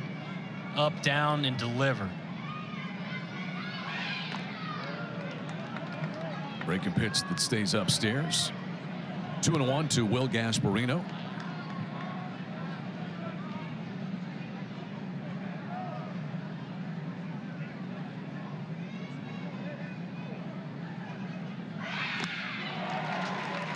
After that fastball.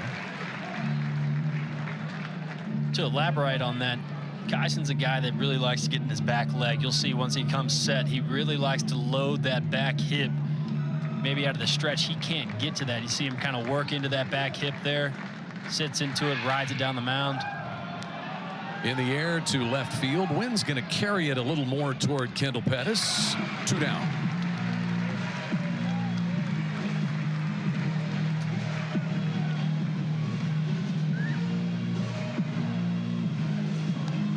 Gasparino 0 for 2 in this one.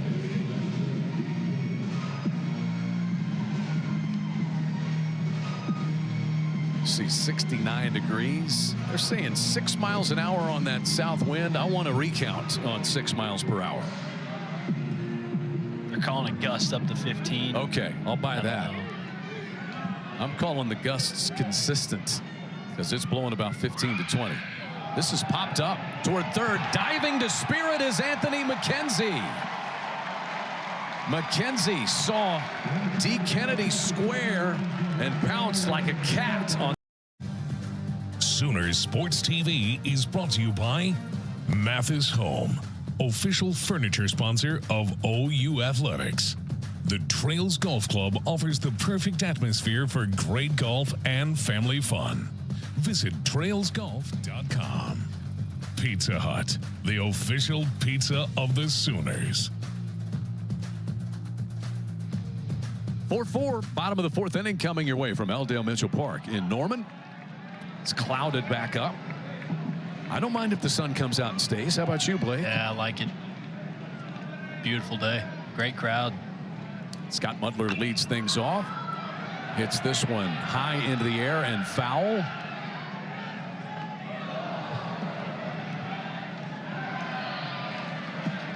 And a one-hop play made there. We'll give him partial credit for that.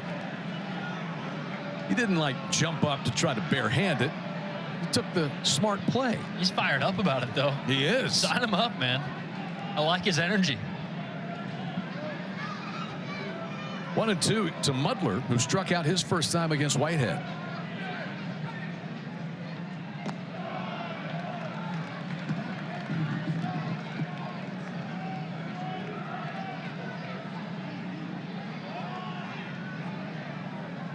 Whitehead, 3 walks, 1 strikeout as Mudler hits this one out into shallow center field.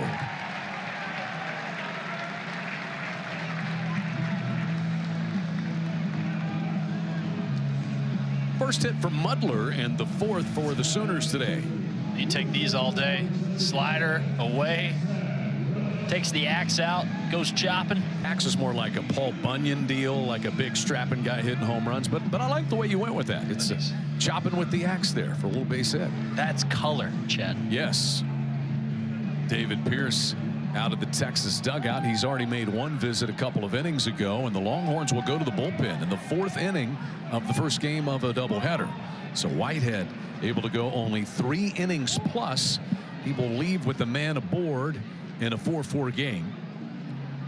Chase Loomis is going to be the new Texas pitcher. He is a left-hander, redshirt junior. He'll take over when we come back. The Geico app makes car insurance as easy as loving Parmesan. Say when. Say when. Chase Loomis is on here, junior left-hander out of Godley, Texas. Big story on his career is when he's been healthy, he's been good. But he has missed a year and portions of 3 seasons, really. He's a 5th-year player out of Godley, Texas. And just a reliable left-hander that you absolutely have to have on your staff coming out of the bullpen. Right. Saw him last at Rio Grande Valley. 2 1/3, 3 hits, 2 runs, 1 walk, and a K. On the year, this is going to be his 9th appearance. 1-0, 2.93 ERA, 15 1/3 innings pitched. Giving up 11 hits. The key there is 10 walks. See if he can find the zone today. 204 batting average against. So Whitehead goes 3+ innings, 4 hits, 4 runs, all earned. Walks were a problem. He issued 3 of them and 1 strikeout for the Longhorn starter today. Scott Mudler with a leadoff single. And here is Jackson Willits.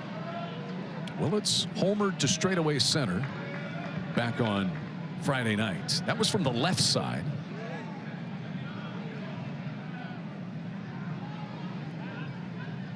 Winky gets dialed in. He can hit home runs in bunches. He's had 2 2-homer games this season. Has struggled most of the season. Finally found the stroke. He's getting base hits. He's always seen the ball well. He's just not had things fall for him. But you're right. Since that Oklahoma State series, he seems like he's seeing a beach ball coming across the plate. As prepared as you could be to start as a freshman was Jackson Willits with his dad Reggie, Sooner alum, and over there in the dugout is the offensive coordinator for this Oklahoma team. That pitch is downstairs and Mudler swipes second base. It's his first stolen base on the year, going first move on a lefty. Loomis really concerned here with Willits, but the Sooners put the go-ahead run in scoring position on that stolen base.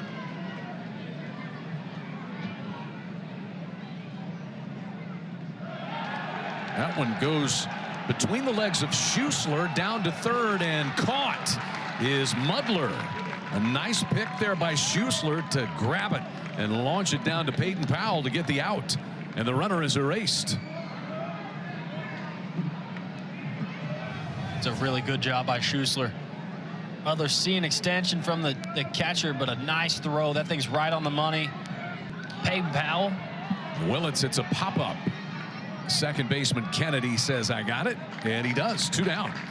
So what a change of events there for the Longhorns defensively. 2 pitches. You get the runner thrown out at third and a pop-up, and it's bases clear and 2 down.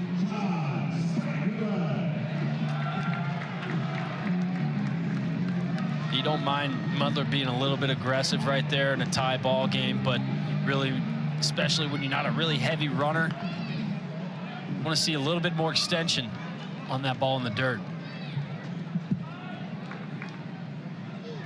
Here's Spikerman.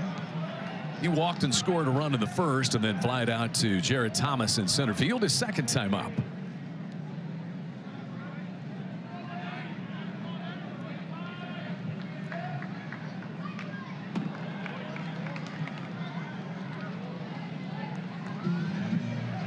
Spikerman, after that hamate bone surgery on his right hand, 100% healthy to play. I think it's just a pain tolerance thing. His right hand kind of depends on which side of the plate you were hitting.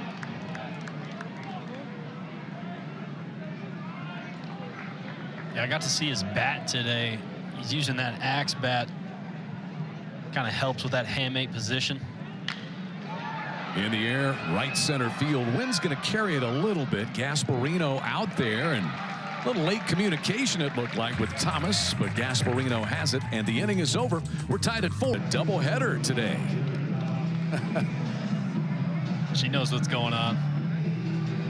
A lot of Longhorn fans that have made the trip up. Texas staying in Oklahoma City, so driving up there, they were not in the middle of the tornado warnings in the Norman area last night that Sooners and everybody here on campus had to endure. Fortunately, everybody doing okay, and we hope that if your family, loved ones were in the paths of those violent storms, that you are doing well and taking a little break to watch this game today.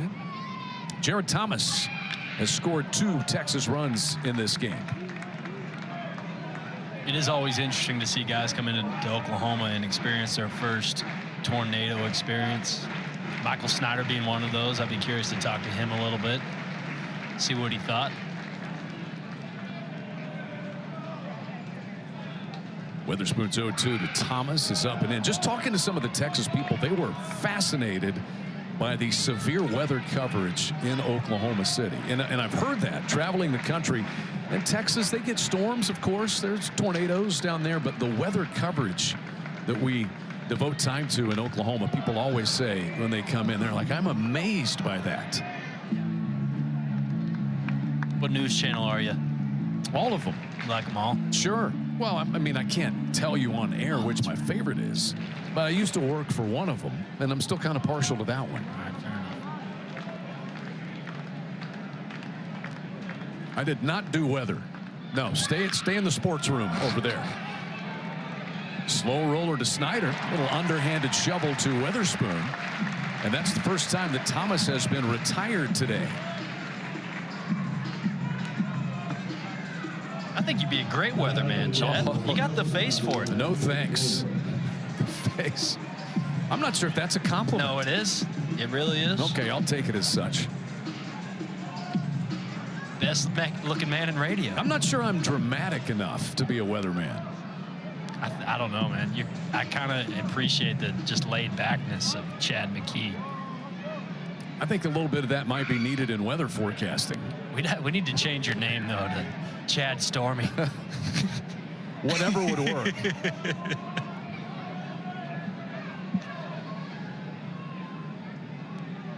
Jalen Flores doubled home a run in the first. Chad Lightning McKee. Lightning McKee. That's got a ring to it. It That's a does. Disney character, I think.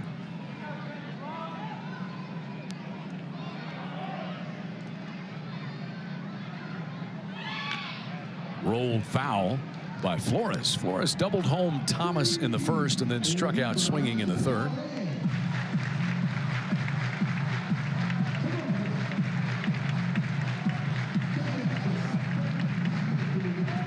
Longhorns got a run in the first. They got 3 in the third. Sooners got 2 in the first and 2 in the third. And Oklahoma won 9-4 on Friday night.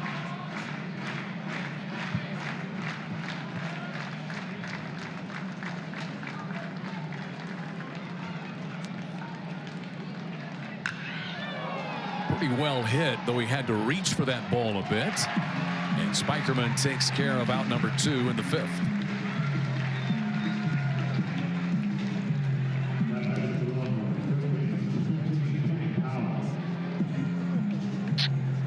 Bases cleared, 2 gone now for Peyton Powell.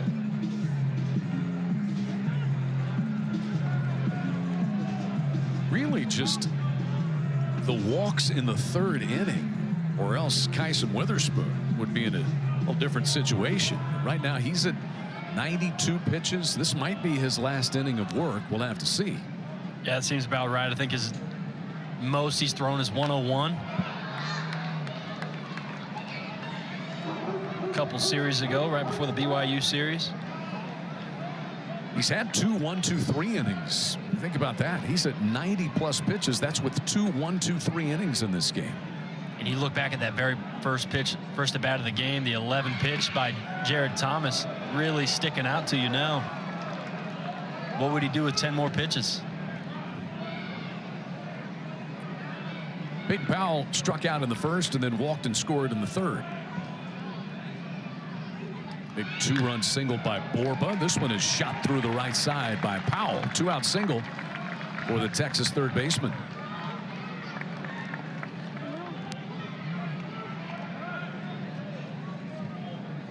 Each team has 4 runs. Each team has 4 hits now. And Max Ballou will be the batter. Ballou got hit by pitch and came in to score on Borba's base hit in the third.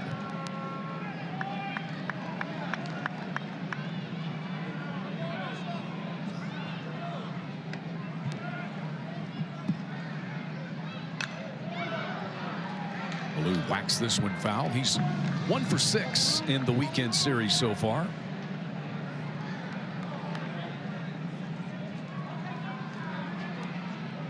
Mainly a DH last season. Seeing time out in the outfield this year for David Pierce and the Longhorns. We saw him make a diving catch out in left earlier in this one.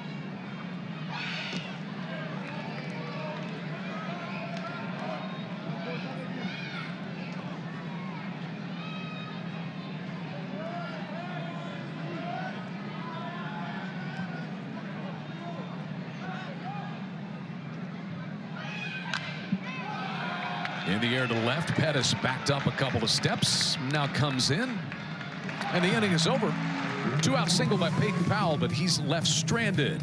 We're halfway through the opening game of it. Feels like he is due for a base hit, the reigning Big 12 Conference co-player of the week.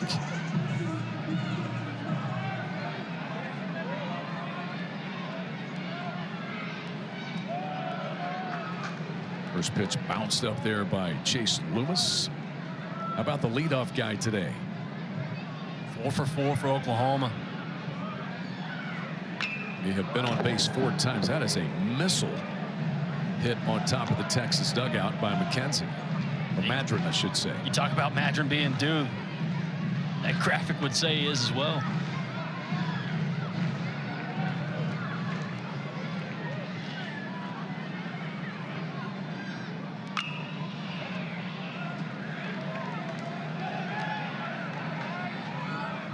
So 1-2 here to Madron. Just a professional hitter. Knows who he is. You go back to the at-bat that he had in the third inning, Blake. Not trying to get runs back in one at-bat. He drew a walk with that one, but set the tables for the Sooners to get 2.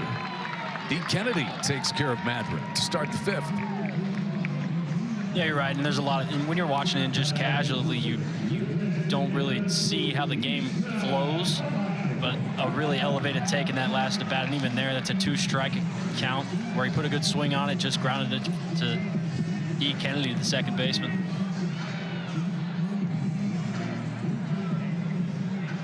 So Loomis has retired all 3 Oklahoma batters that he has seen. He'll deal to Easton Carmichael. Carmichael drove in a run, scored a run as well in the first, and then walked and scored in the third.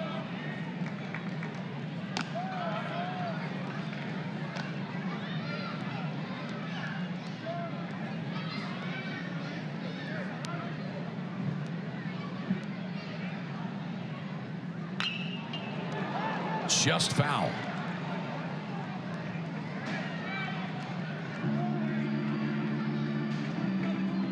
That ball angled wide. It's one of those that might have been fair when it went over the bag at third, but then had such a sharp angle that it was foul by the time it landed. Kind of just dove, little top spin.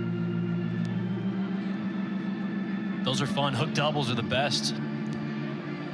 Something down the line, you know you can run.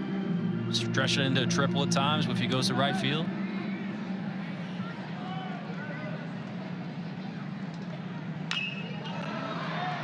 Got under this one.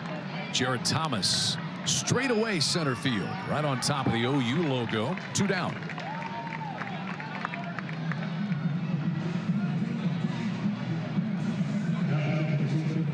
So Loomis has certainly settled things down out of David Pierce's bullpen. Michael Snyder for the Sooners now. He's 1 for 2 with a base hit back in the first.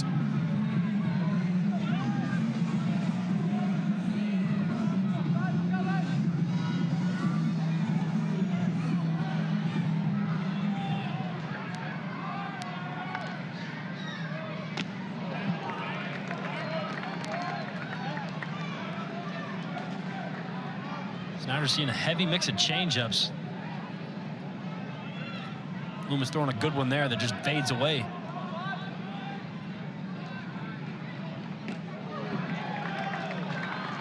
Back to back.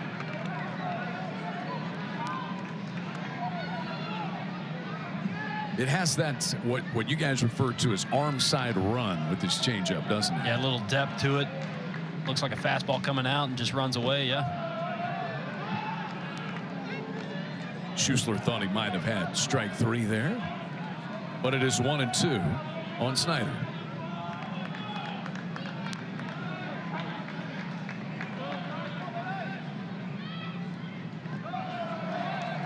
You talk about arm side run. It's that east to west movement that gets swings and misses on that. Normally you get breaking balls that are more vertical, up and down, north and south. That changeup fading away from you misses a lot of barrels. Full count now after it was 0-2 on Snyder. And Anthony McKenzie, who had a 2-run double his last time up, is in the on-deck circle.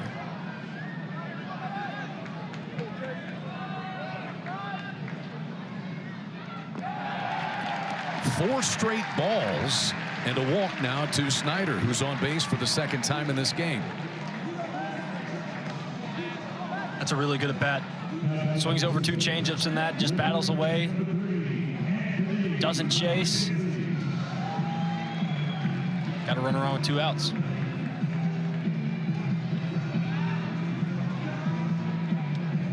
McKenzie homered on Friday, had a 2-run double earlier in this game. And he is 3 out of 6 in the series.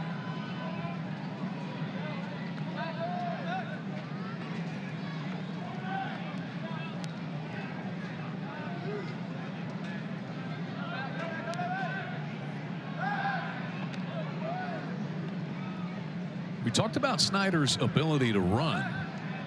He stole a base on a controversial play on which the Sooners executed a double steal and got their second run of the game back in the first inning. Remember, Snyder took off from first, actually got picked off, but just decided to go straight to second. And Jalen Flores, the shortstop, came over, took the throw.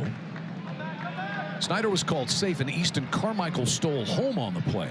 They reviewed it, and it certainly looked from all the angles that we had that it was a tough call to make, but we had one angle where it appeared as though the tag was made on Snyder's left spike, but they ended up affirming the call of safe.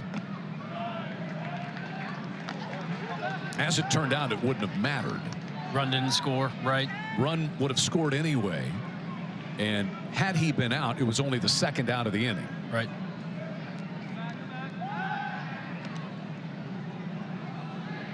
And maybe saves pitch count, you know, if you want to go that deep into it. But I think the Longhorns kind of use that fire against the umpires too.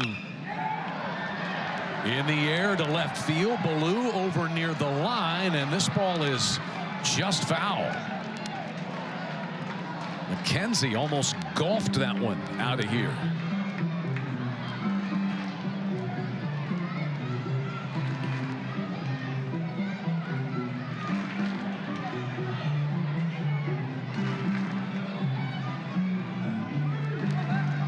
Got a little Carlton Fisk action to it. He's trying to point that thing fair down the line, says the Red Sox fan. But yeah, it did.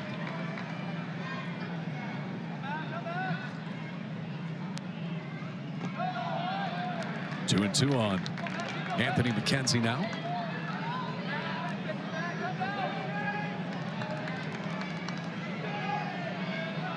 McKenzie, over the course of Oklahoma's last 10 games, has driven in 13 runs. Sooners have won 9 straight games overall, 7 straight against Big 12 foes. And they've won 5 straight against Texas, going back to last year. Swept the Longhorns in Austin. There goes Snyder. 2-2 is in the turf. And another stolen base for Snyder. He's got 5 stolen bases in this series. I think he's picking his spots well. With a lefty, you either go first move or you don't go. This is a good pitch to go on. You got a 2-2 count, going to be an off-speed pitch, and he gets a good jump. Michael Snyder now 11 for 11 in the stolen base category this year. To right center field, Snyder took the stolen base. Now he's going to score because of it. And Anthony McKenzie has driven in 3 runs. Oklahoma leads it 5-4.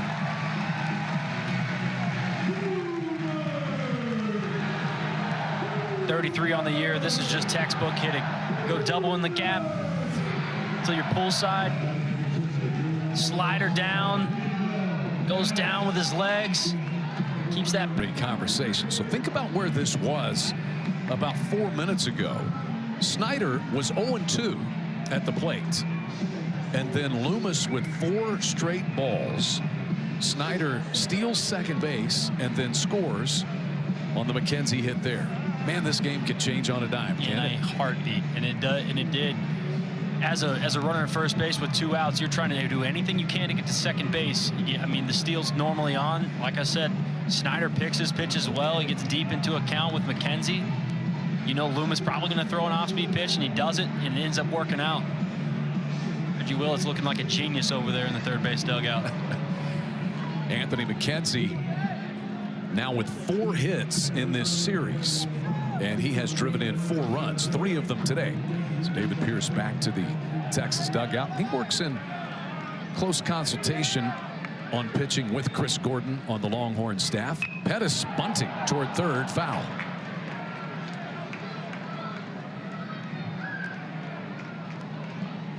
Good time for it. 2 outs. Element of surprise in there. Kind of cues that. Trying to go down third base line with a bunt as a right-handed hitter. You're trying to stay inside that baseball to catch it. That way it'll check back up towards the field. Just gets around that a little bit. Carly has a little bit more on the Sooner left fielder, Kendall Pettis. Chad, Kendall Pettis is a redshirt senior, so that means he's been on 5 OU rosters. He's seen a lot of guys come in and out of the clubhouse. I asked him what's different about this team. They have been firing on all cylinders and consistently winning marquee games. Pettis says we stick together, and if somebody's struggling, we pick them up. But even more than that, guys, they say that Pettis says that this team hangs out a lot. He says we may not just be a family in the clubhouse, but we're a family outside the clubhouse as well. Guys, it seems to be the glue in all successful teams. The chemistry off the field is just as important. Thank you, Carly. And you were on many of those teams. And Kendall Pettis is right in the middle of that, hanging out, making sure that everybody's together.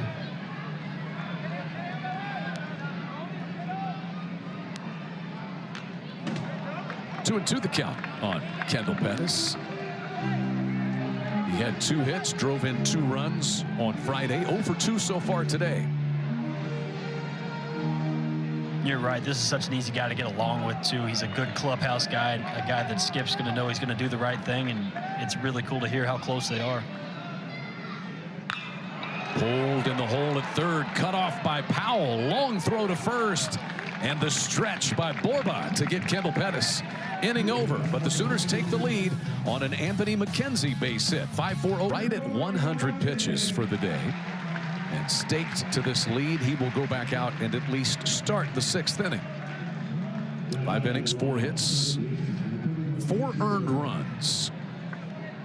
Walks and hit batsmen have been the key ingredient for both offenses today, as 3 of Texas's 4 runs have scored on either a walk or a hit by pitch to start things, and 4 of Oklahoma's 5 runs scored after they walked or got hit by pitch. Free bases have led to runs for both of these teams. 8 of the 9 runs, beg your pardon, 7 of the 9 runs got on base via a walk or hit batsman. Borba swings and misses at the first pitch. He had a 2-run single back in the 3rd that gave the Longhorns their 4-2 lead. Sticking it close at a 64% strike range on that. Sorry, the math for the 101 kind of threw me off a little bit. I'm really tough at it. It's okay. You were told there would be no math. I was told there's going to be 100 pitches. 100, not 101. Now I got to think this might be a 1-batter situation. If he gets through it quick, maybe another.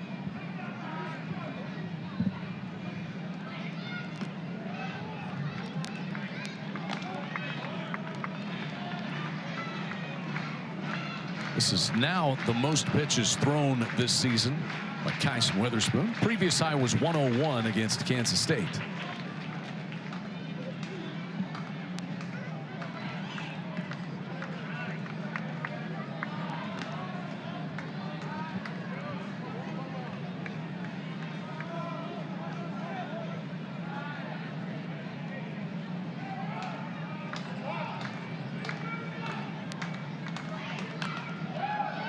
It'll stay at 2-2 on Casey Borba.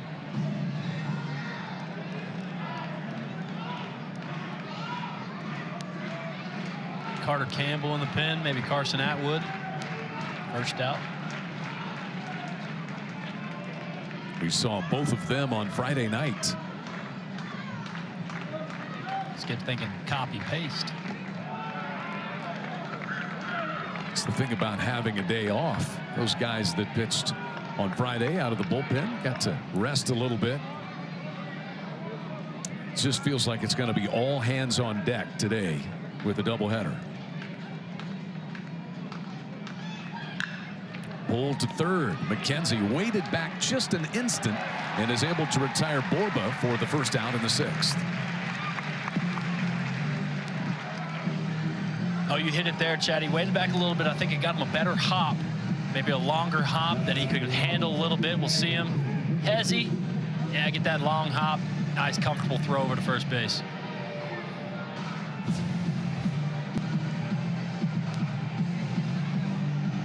That guy's just thinking about stealing bases at first base. Yeah, Snyder, he's become Ricky Henderson on the base paths here. 8 stolen bases this weekend. First pitch to Schussler, and the plate umpire Mike Morris says he went around. Kimball Schussler's 0 for 2. He has grounded to first base and grounded to third base.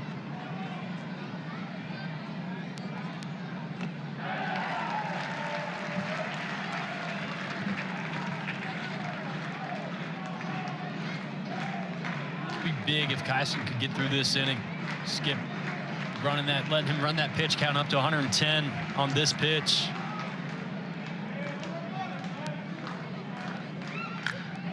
Pretty well hit toward the gap in left center field, and that ball is gone. It is a tying home run on an 0-2 pitch by Kimball Schusler, the catcher for Texas.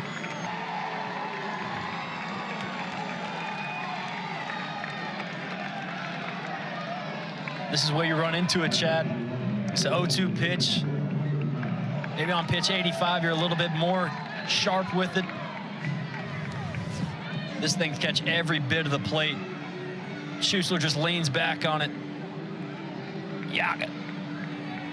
And it will also close the book on Kyson Witherspoon. Skip Johnson to the bullpen for Carter Campbell in a tie ball game in the top of the 6th inning. Sooner Baseball is presented by Bud Light on Sooner Vision from ESPN+. Geico makes car insurance easy as reinventing yourself after a haircut. Carter Campbell, he pitched in the game on Friday night, went 2/3 of an inning and gave 3 hits and 1 earned run. But he's been very good out of the bullpen for Skip Johnson this year. 2-0 in 27 1/3 innings pitched. What's the secret for Carter Campbell? He's just not afraid of the situation. Big 12 play, this is going to be his 9th appearance. He's got a 6.75 ERA, but I think Skip just likes the no fear attitude out of this guy. He's not afraid to throw a fastball down the middle and let it get hit, and it works out for him. He's got 15 strikeouts in Big 12 play, 7 walks. Guys are hitting 288 off of him. Kyson Witherspoon's day, 5 1/3 innings, 5 hits, 5 runs, all earned, with 2 walks and 6 strikeouts. And he will not be the winner or the loser of this game, Kyson Witherspoon. All tied at 5, first game of a doubleheader between these two teams. We're just getting started. We're just breaking it in right now, aren't we? Like we played 5 innings and then just hit the reset button. Yep. Porter Brown set to stand in. He has flied to left and struck out.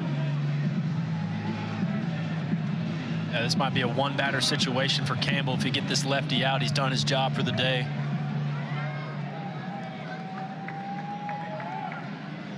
I say that as Atwood sits down in the bullpen.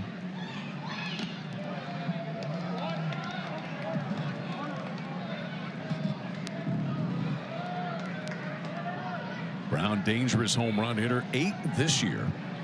Hit 12 last year.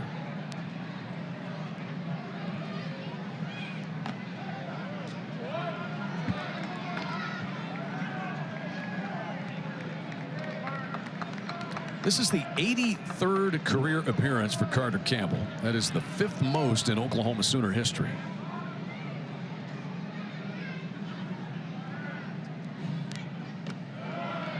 Two and one now.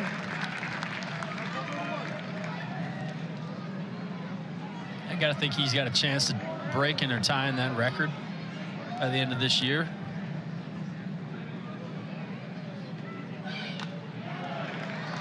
That'll square things up at 2-2.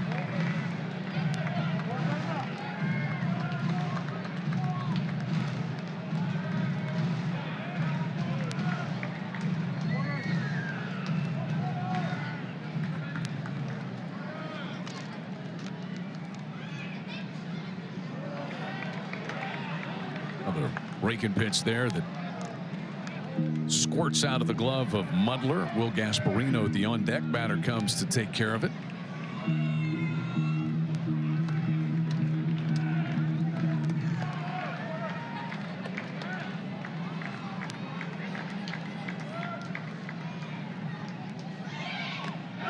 And he throws it past him, a fastball, 2 down.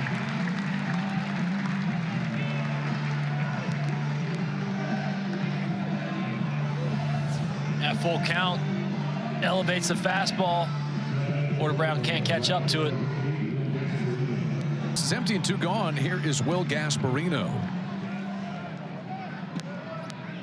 hitless on the weekend. He struck out back in the second and flied out to the left fielder Kendall Pettis in the fourth inning. Longhorns have tied it on a Kimball Schuessler home run. Solo shot. 0-2 on Gasparino. Doubled up changeup. Skip Johnson liking the matchup here. Braden Davis had success against him Friday night. See if he goes another changeup.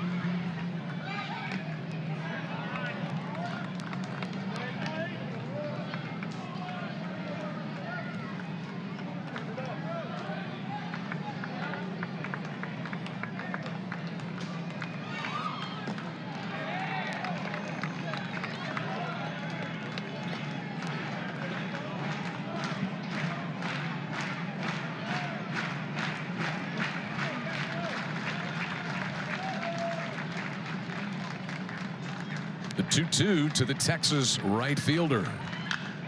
Well hit, deep left field. Gasparino leaves the yard, and he's given the Longhorns a 6-5 lead. It is a 2-homer inning for Texas. Both solo shots, one by Schuessler and a go.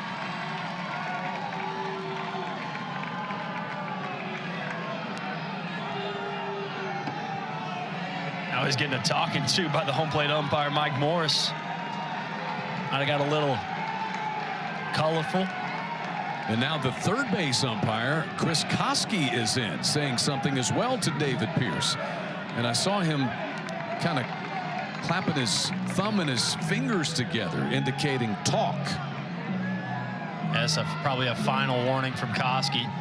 He had a run-in with Flores, the shortstop, earlier in the game on that. It's Michael Sider stolen base. Pierce not happy. He's like, look, I can't get run again.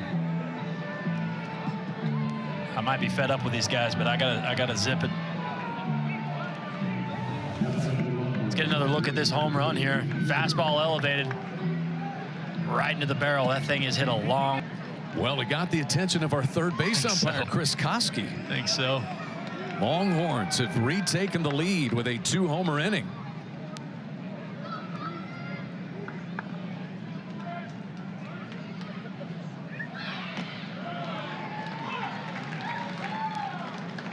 Kennedy with a 1-1 count on him. He's 0 for 2. Kennedy struck out in the third and then tried to bunt his way aboard in the fourth, hit a pop-up foul, and Anthony McKenzie came diving in from third to catch it before it hit the ground. Chad, both those homers on 2 strike pitches. Yeah. Longhorns 84 home runs as a team on the year and 40 in Big 12 conference play.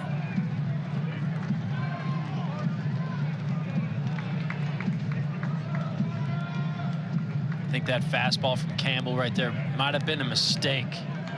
Wanted that a little bit up. The Sooners have gotten Gasparino to strike out on that pitch.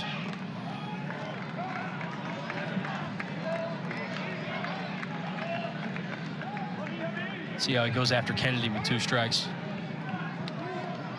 Top of the order, the dangerous Jared Thomas on deck for Texas. And there is ball 4 to D. Kennedy.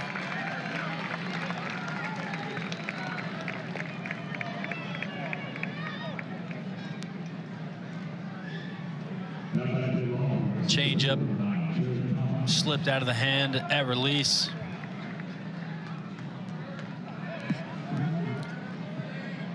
So Thomas stands in 1 for 2 with 2 runs scored in this game. Singled and scored in the first, and then he walked and scored in the third. His last at bat in the 5th inning, he grounded out to the first baseman Snyder.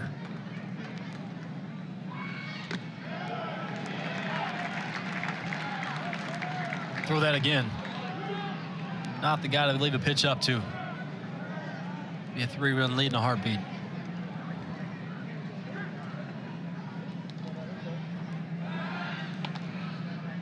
Not much of a lead over there for Kennedy. Longhorns do something special with their leads. They kind of take it short and then get their feet moving at time of pitch, especially off a lefty. They'll do a jab step.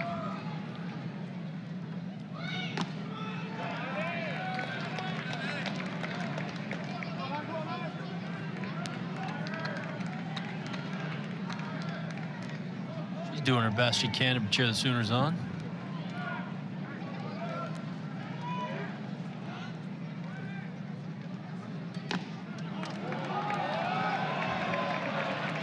Inside to Thomas, and now 2-1. Thomas has scored 4 runs in this weekend series. He homered Friday.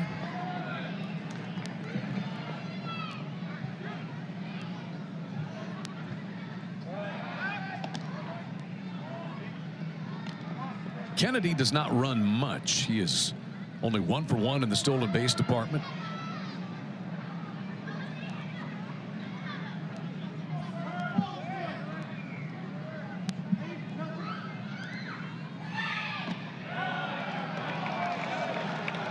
Three and 1 now on Thomas.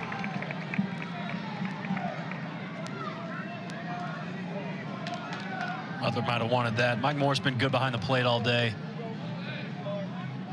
Strone's been pretty consistent.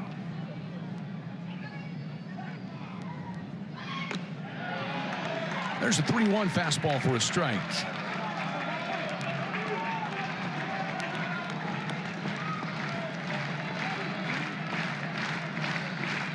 Carter Campbell in from the bullpen.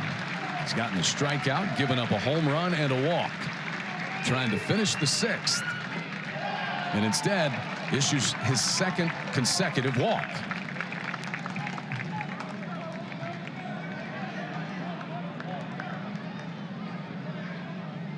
Five walks now, 4 walks, beg your pardon, issued by Sooner pitching, and Skip Johnson looking like he'll go back to the bullpen.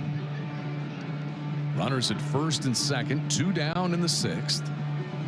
And Skip Johnson is headed back to the bullpen. This time he will summon Reed Hensley to try to finish this 6th inning. Longhorns have retaken the lead. First it was Kimball Schuessler tying the game. And then the right fielder, Will Gasparino, 3 batters ago with 2 strikes, up and out. Finish things. So rough stint there for Carter Campbell. Gives up a home run and 2 walks. And now Reed Hensley to try to put out this fire. Has to be his 15th appearance on the year. 2.92 ERA, 12 1/3 innings pitched, giving up 7 hits, struck out 20 to just 9 walks. Command troubling at times. He was part of that no-hit bid against the West Virginia Mountaineers. I almost messed that big. That's okay. Wrong shade of orange Yeah, here today, absolutely. but close, very close. He works a fastball, breaking ball, more of an over-the-top. Likes to miss that down when he's good. Gets a lot of swings and misses. Did not see Hensley in the game on Friday night. As you said, he pitched the final 2 innings of a combined no-hitter along with Braden Davis against West Virginia. Hensley's only given 2 earned runs in his last 7 outings. A couple of small college stops before he arrived in Norman. He spent last season at Tyler Junior College, and prior to that he was at Incarnate Word down in San Antonio. He will face Jalen Flores with 2 runners aboard and 2 outs and 2 runs across for Texas here in this inning.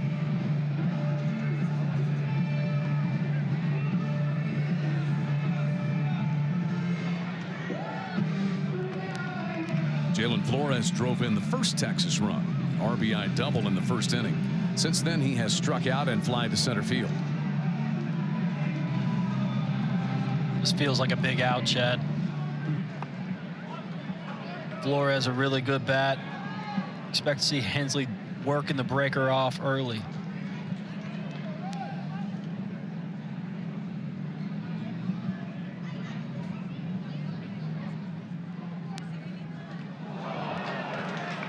And the bases are loaded on a hit batsman.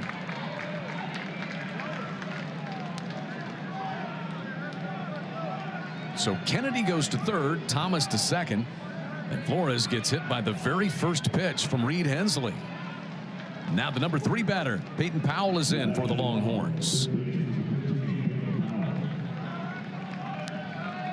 He's got a hit, walk, and a strikeout on the day.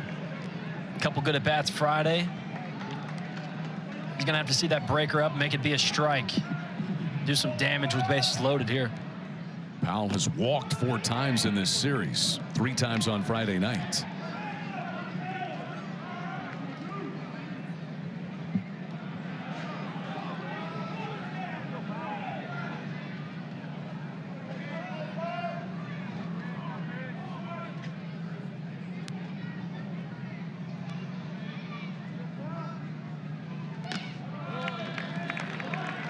Two balls and no strikes now to Powell. That's been his bugaboo all year, trying to get first pitch strikes over. Now he's got to come to him with 2-0, nowhere to put him.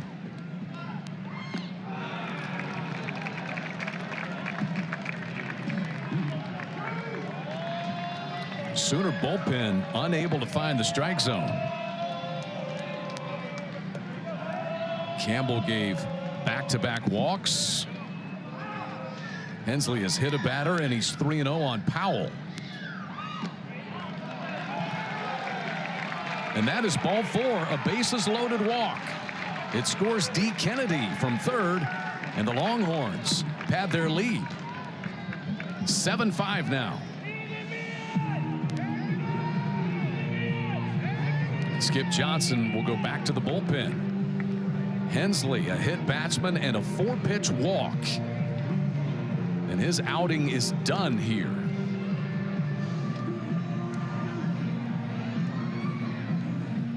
We'll step aside for a break. Texas leads it 7-5.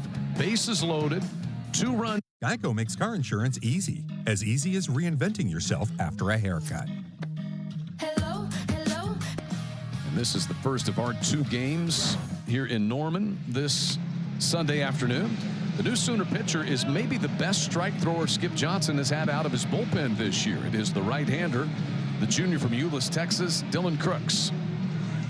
Yeah, when you got 4 walks in the end, you got to have a guy that's going to come in and throw strikes. Crooks going to be that guy. 14 innings, giving up 15 hits, 4 earned runs, one walk. This guy's going to be over the plate. He's got a 2.57 ERA, 1-0 win-loss record. Coming into a jam here, just needs a ground ball. Longhorns tied it on a solo home run by Kimball Schusler. Took the lead on a solo home run by Will Gasparino at 6-5 and have added to the lead. Peyton Powell draws a bases-loaded walk that scores D. Kennedy for this 7-5 margin. And here's Max Ballou, the 9th batter here in the 6th inning for Texas. He got hit by a pitch and scored a run in the 3rd. 0 for 2 at the plate today.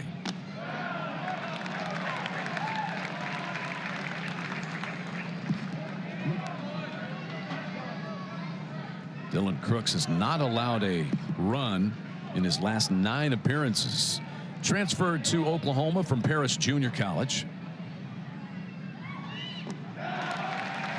Dylan Crooks' brother Jimmy, Sooner catcher in the St. Louis Cardinals organization now.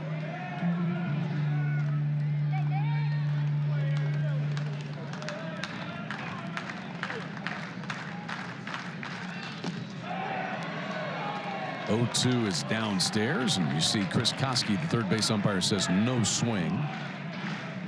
Jimmy Crooks was one of 11 Sooners drafted after the season of 2022 when they went all the way to the final game of the College World Series.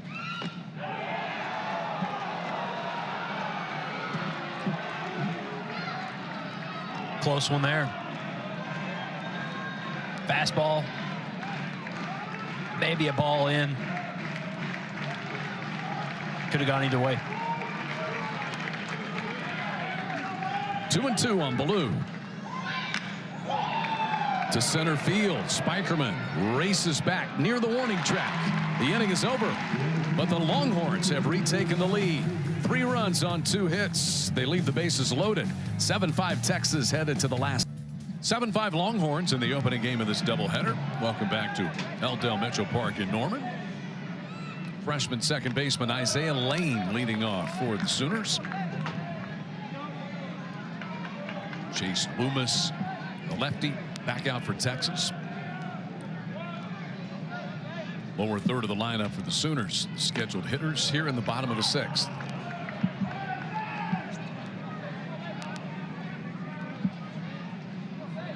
Reggie Willits talking with his son Jackson.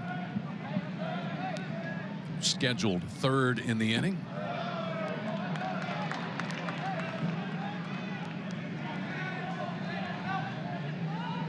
Carly has a little bit more on the Sooner freshman second baseman Isaiah Lane. Yes, Chad, the freshman Isaiah Lane and Jason Walk have played instrumental roles for the Sooners, proving that they can answer the call when they're called to step up.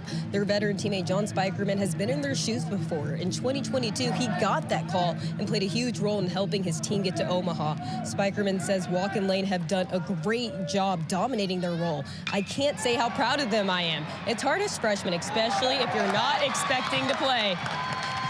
You've been through the season about a month now, and all of a sudden 2 guys get hurt, and they are playing the 2 biggest roles that we've got. Chad, it's been great to see Spikerman supporting them and giving them feedback in the dugout. And now he's back and ready to compete. And look at Lane, guys, making plays. Right on cue. Isaiah Lane drills this double into the gap. What do you see here, Blake? That's a fastball away. It gets elevated. Hearing Carly talk good things about him.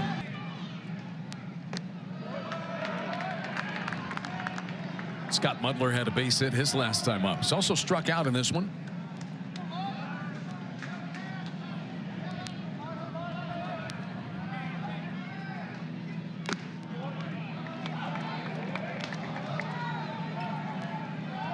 Mudler had that base hit. Then he stole second base in the 4th. He was at second base when Jackson Willits was at the plate. You remember. And a pitch went kind of down in between the legs of Kimball Schusler. Mudler took off for third and got thrown out there for the second out. Very next pitch, Jackson Willits popped up, and all of a sudden it was bases empty and 2 down. Yeah, little things like that, you can look back. Maybe that's a 6-run game instead of a 1.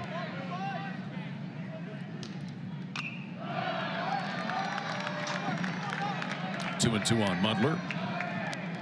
Something for Reggie to go back to, look at film, talk to Mudler. Hey, let's see more extension from the catcher on that dirt ball read before we take a chance like that. You're already in scoring position, less than 2 outs.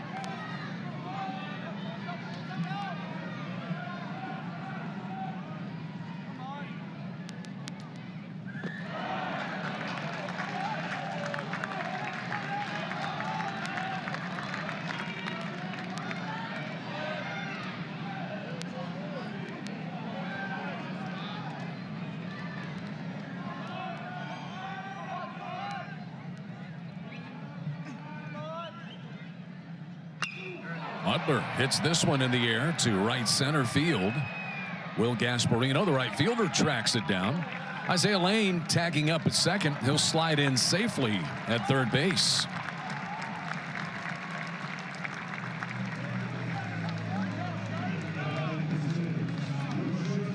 Heads up base running by Lane. That ball's deep enough, knowing the arm of Gasparino in right field, taking that, moving up 90 feet. And here's Willits. Jackson Willits 0 for 2 in this game. 2 hits back on Friday, including his 6th home run of the year.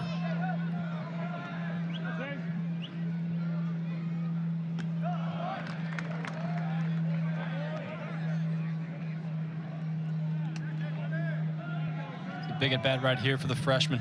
Got to find a way to put one in play, get a run back, cut the lead down to 1. 2 good takes right back to back.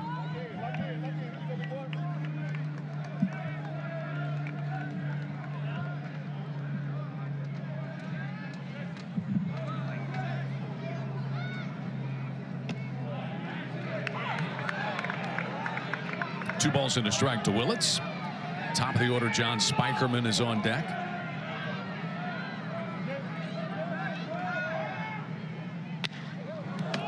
Ripped just past the Oklahoma dugout.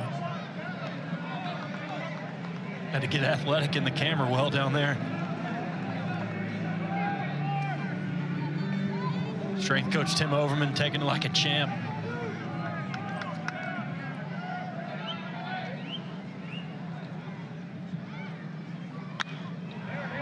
Popped up on the infield. Loomis, the pitcher, gonna vacate the premises and let Peyton Powell take this one. 2 down.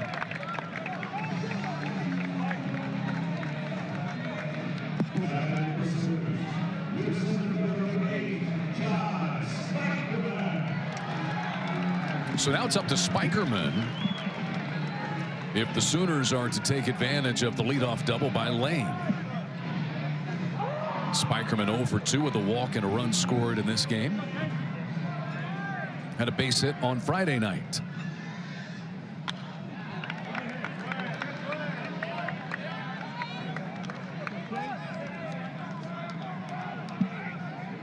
Sooners have come back twice in this game. Got to think they're still in this. It's going to take a really good approach from Spikerman. Not too big of a swing, just trying to find turf. Sorry. It's hard to get used to. I think I'd still call it grass either way. It's always been grass. You know, the new surface here at L. Mitchell Park with the wood chips that they use, it almost looks like dirt. It does. Almost. Yeah. Give it a good feel to it. Plays well. Guys on the infield like it. And it doesn't smell like rubber tires. I've got some of that in my eye before. It's not fun. No. 0-2. Chopper, second baseman Kennedy on in a hurry and gets Spikerman inning over. So Loomis is able to pitch around a leadoff double and the long the 3-game weekend series with one more to follow later on today. A look at your game summary. Starting pitchers, Whitehead lasted 3 innings. Kyson Witherspoon 4 1/3 for the Sooners. And the long ball has been in big play for Texas today, as it has typically been in their successes this year. As we saw Kimball Schusler and Will Gasparino both homer in the 6th inning, as Texas took the lead and added to it 7-5. Each team with 6 hits. Longhorns have had the game's only error. Both those home runs coming off 2 strikes worked for them. Longhorns sent 9 batters to the plate in the 6th inning. Casey Borba actually led the inning off, and he leads off in the 7th against Dylan Crooks, who got the final out in the 6th coming out of the bullpen. Sooners used 4 different pitchers in the 6th.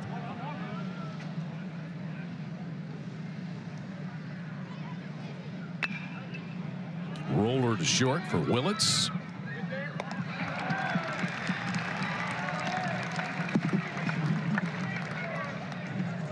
Casey Borba 1 for 4 in this game.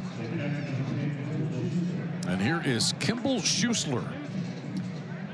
Last time he was at the plate with 2 strikes, he homered to tie this game at 5. 1 for 3 in this game, 2 for 6 on the weekend.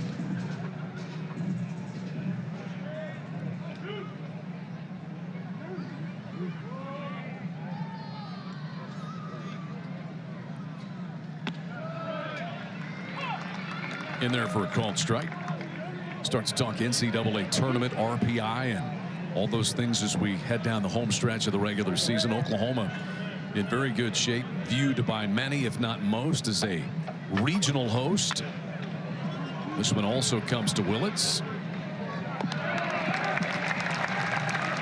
Longhorns 11-8 in Big 12 conference play, 25-18 overall. Without a super marquee win in non-conference play. Good conference wins over TCU. A couple of wins against Kansas State as well. But they could win 2 from Oklahoma. That could really improve the RPI. Texas RPI coming into the day 75. But what is left for Texas is a series against each of the 3 teams with the best RPIs in the Big 12. This one here, and then they have Oklahoma State and UCF left as well. That one ends up in fair territory, and Anthony McKenzie grabs it. So it's a 1-2-3 inning for Dylan Crooks. We hit the 7th inning. Host a regional in 2024. They are projected by D1 Baseball as a #1 seed and a regional host, but excellent RPI of 17, which is the best in the Big 12 conference. And they're good against top 25 foes. Had that early win over Tennessee. Perfect against teams that made it to the College World Series last year. 3 wins over TCU. They've beaten Oral Roberts, which went to the College World Series last year. Man, that marquee win over Tennessee at the start of the year kind of set the stage. Important win over Nebraska, too, a high RPI club out of the Big Ten. Yeah, that same weekend, right? Yeah. opening weekend. Bryce Madron takes ball 1 from Chase Loomis. Oh man, that is a missile, and fortunately everybody in the Texas dugout was paying attention. Ooh. Those are always dicey, Chad.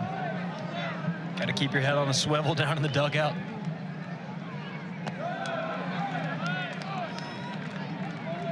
Madron 0 for 2 with a walk and a run scored in this one.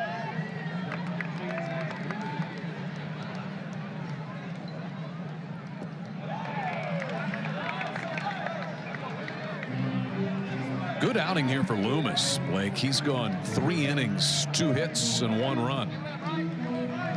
Yeah, he's keeping guys off balance. That fastball's only up to 88. But working on a good changeup. As you see him taking that grip right there on his leg. Strike 3 called.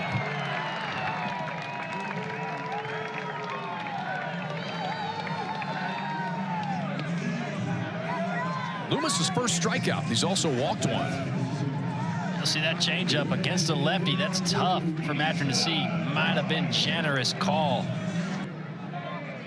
Here's Carmichael. Carmichael singled home a run and scored a run in the first, and then walked and scored again in the third. Shoots this one in the air toward the left fielder Ballou, and 2 down.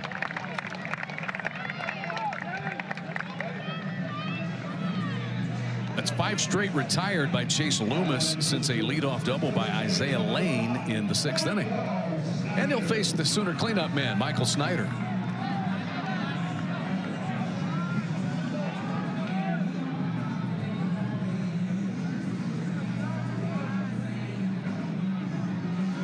Snyder singled in the first. He flied to right in the third, and then walked and scored a run in the 5th. 2 stolen bases in this game and 5 in the series for Snyder.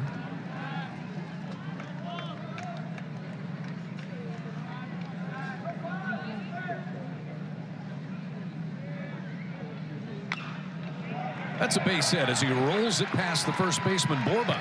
Big turn. Snyder decides to put the brakes on as Gasparino gets it back up and in. Second hit of the game for Michael Snyder. And this is what we find an average finder. The ball's on the left-hander's batter's box. Box it up, I'll take a dozen. Now the red-hot Anthony McKenzie stands in. McKenzie homered here on Friday, has 2 hits and 3 runs driven in this game. And as a result, David Pierce is out of the Longhorn dugout. See if he makes a change.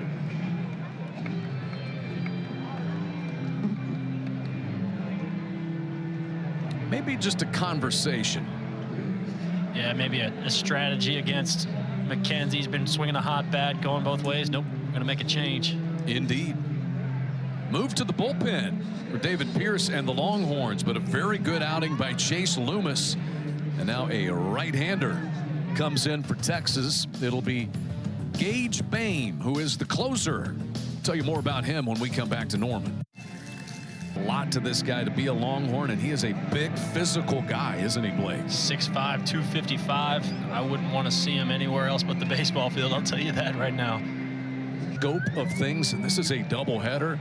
A lot of runs scored early, and Chase Loomis's performance today may loom really large in the grand scheme of this thing. He goes 3 2/3 and gives just 1 run, and kind of held the Sooners at bay the last couple of innings. Did a really good job keeping Sooner batters off pace, mixing in a lot of off speed. Guys not really being able to make an adjustment off of him. Michael Snyder over at first. He's got 2 stolen bases in this game. He's got 5 on the weekend and 8 in Big 12 conference play. Look at him. He looks pretty confident. He's like, I got to get another one right here. I'm perfect on the season.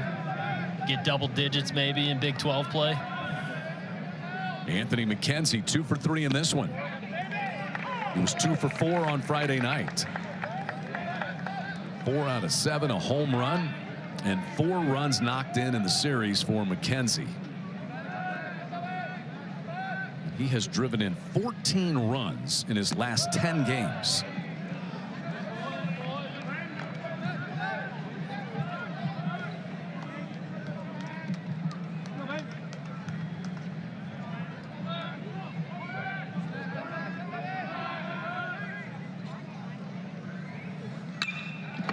Yeah, that went off the base of the Texas dugout as well.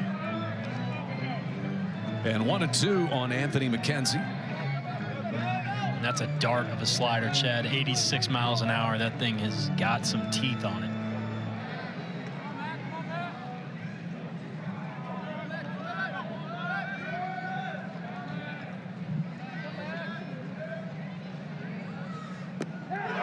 That was a nasty pitch there from Bain to strike out Anthony McKenzie, and the inning is over. 2 strikeouts in the inning in Norman. Look at the Texas resume. RPI coming into the day had dipped a little bit.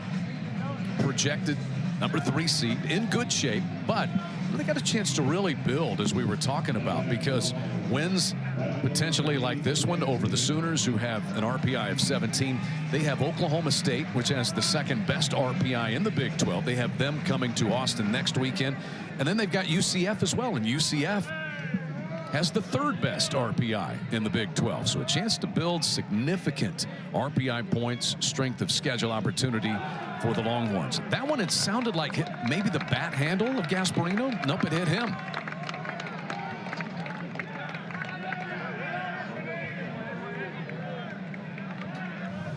It's a rare miss from Crooks. Fastball just arm side. Nope, it did hit him. Got a little chip on his shoulder, doesn't he? He does. He got a warning from the 3rd base umpire, Chris Koski, after the home run. And he's at first base for Kennedy, who shows bunt.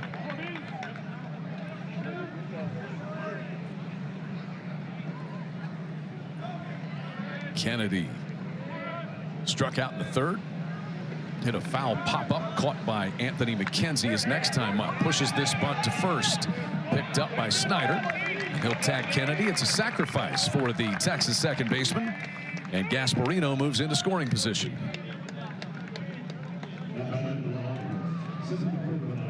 And playing for an insurance run here. You get the first guy on, get him in scoring position with less than 2 outs. Good baseball move.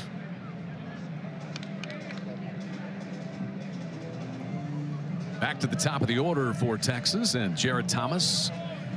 2 walks and a base hit for Thomas. Just another day at the office. 374 hitter.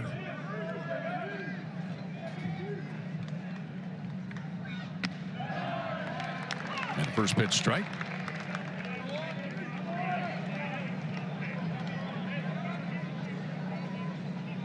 Sooners playing him to pull. You got Isaiah Lane deep into right field a little bit. Snyder playing back on the outskirt. To center field. Spikerman back to the warning track to pull this one in. That is 2 down. Gasparino will tag and advance to 3rd. Deep fly ball out by Thomas.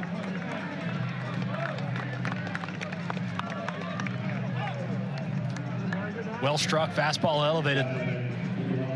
Continues to see it well at the plate. Gave Spike a run for his money.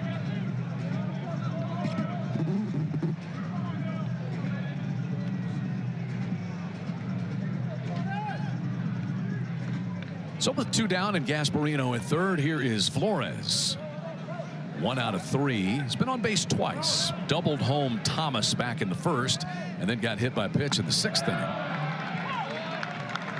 Impressed with Dylan Crooks, though. He has, man, the key ingredient in collegiate baseball these days, and that's the ability to throw strikes. Consistency, right? Knowing that anytime he comes out and touches the rubber, he's going to be convicted in what he's trying to throw. 0-2. Texas bidding for insurance here in the top of the 8th. Fun to see what Skip goes with here, working them backwards. 2 sliders in a row. Front doors them, then gets a swing and a miss. 0-2 from Crooks. Downstairs, perhaps. Expands his zone a little bit. Sets up a lot of different things he can go with. Fastball up and in. It's got to be executed well. Flores a good bat.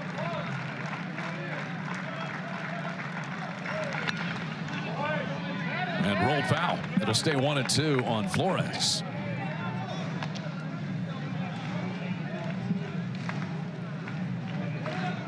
Dylan Crooks, 2 scoreless innings so far out of Skip Johnson's bullpen to stabilize things for Oklahoma.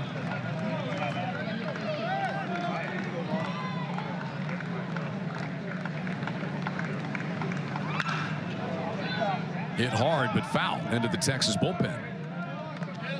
And that's what I mean. He fouls off a slider way out front, then gets a fastball elevated. Doing the right thing with it, staying away. Dangerous hitter, wearing the number 1.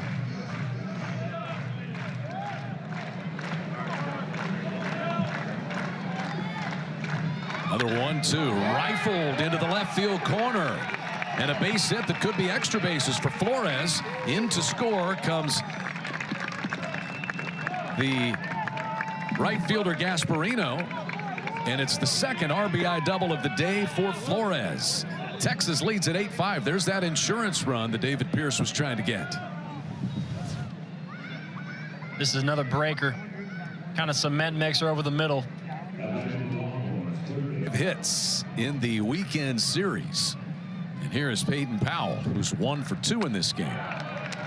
Powell's walked 5 times in the 2 games so far. He's after that first pitch offering from Crooks.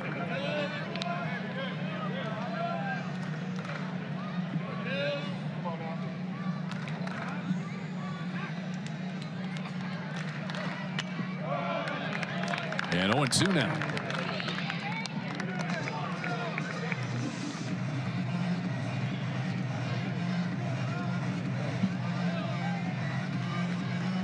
Powell scored a run after his walk in the 3rd.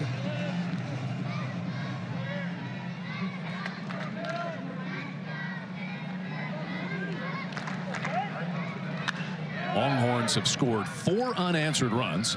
Oklahoma led 5-4. They took the lead on an RBI single by Anthony McKenzie in the bottom of the 5th. But the Longhorns answered right back. Schuessler tied it with a homer. Gasparino gave Texas a 6-5 lead with a homer.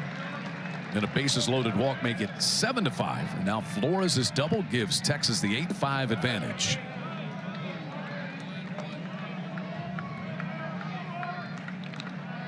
One and 2 on Powell.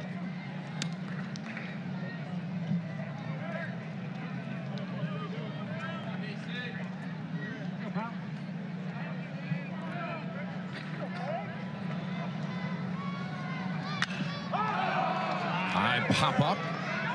Foul over on the 3rd base side. McKenzie has it, and the inning is over. But the Longhorns get some insurance. Jalen Flores. Purdue.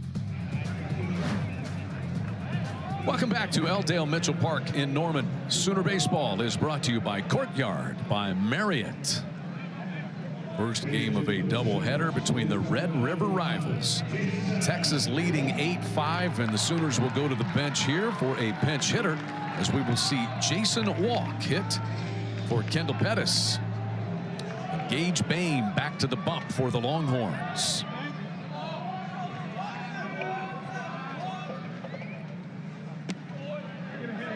There's a strike to the Sooner freshman. Skip playing matchups. Good arm Bain on the mound. Get 2 lefties in back to back. Maybe a better look.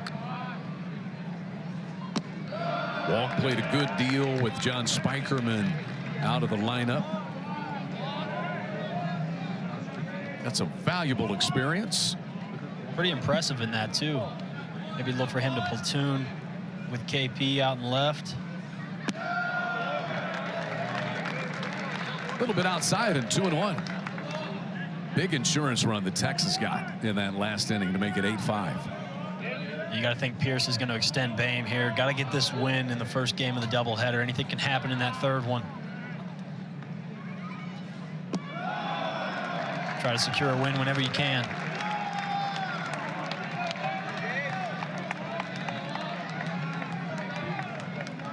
Bain has not issued many walks at all. In fact, his strikeouts to walks ratio is 5-1. A roller to short. Flores. A little bit of a low throw, but backhanded nicely by Borba for the first out in the 8th inning.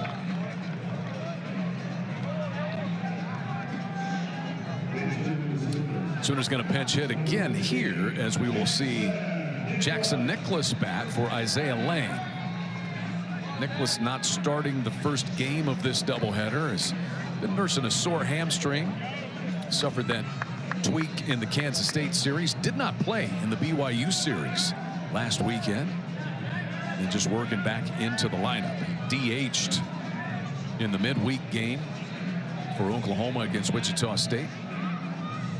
Likely he will be the starter at second base in the second game of this doubleheader.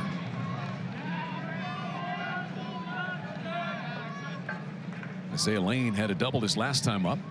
Nicholas bouncing ball to third, and Powell throws him out.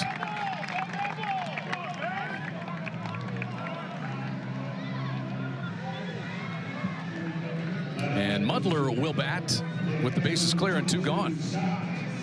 3 up and 3 down for Gage Bain.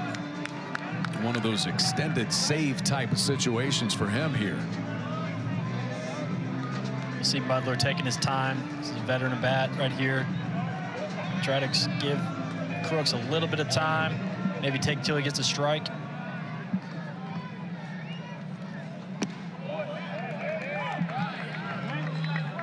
Didn't take long to get a strike. Not 1 pitch, 1 strike.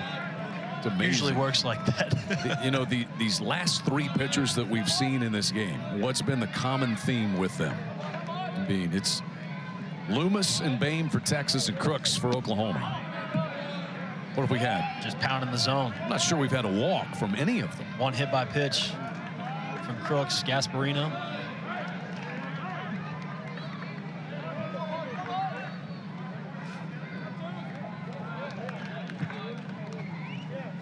And guess what? He scored.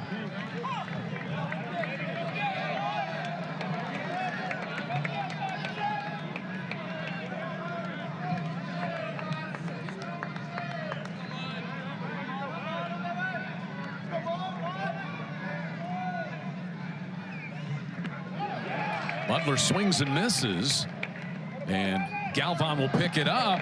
Safe at first base as the throw pulled Borba off the bag. Now Borba is signaling to the Texas dugout to have a look at this one.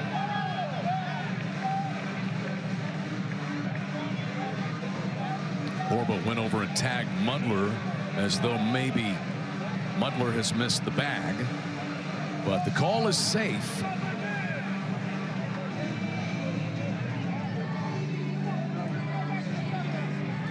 Galvan's throw just pulling Borba off, but then Borba kind of did that tap dance to get back over there.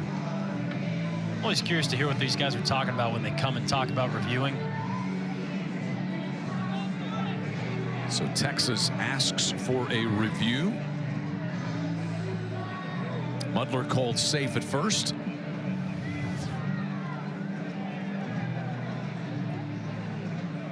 Well, we can't tell from that angle, but if Borba... And the call has been overturned. It is an out. It's a good challenge and successful by the Longhorns. Sooners go 1-2-3 in the 8th inning. 8-5 Texas headed to the top of the 9th. Loaded and bring you an important 3rd game in just a bit. So if you're in the area and you're watching, you've only missed 1 game. You got plenty of time to get out and check out game number 2. The weather has turned beautiful. Temperature rising up toward 80. All the rain has passed through. Dylan Crooks, 2 1/3 innings out of the bullpen. He's given 1 hit, 1 run. Stabilized things. Longhorns got an insurance run in the 8th inning. And they'll put the middle third of the lineup up to the plate here in this inning.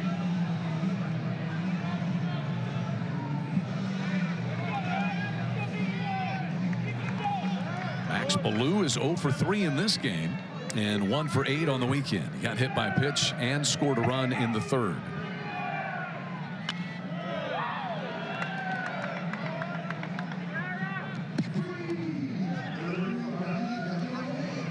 Not many people have left Stayed pretty packed all day, yeah. Arm's still full. Let's get fueled and hydrated. A little sunscreen for game number 2.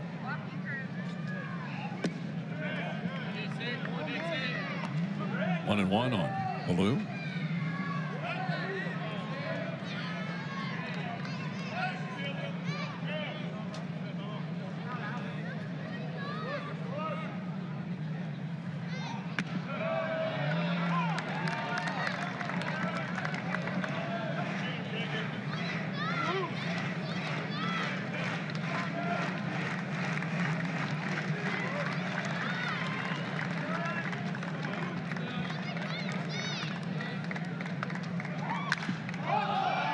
Popped up, third base side.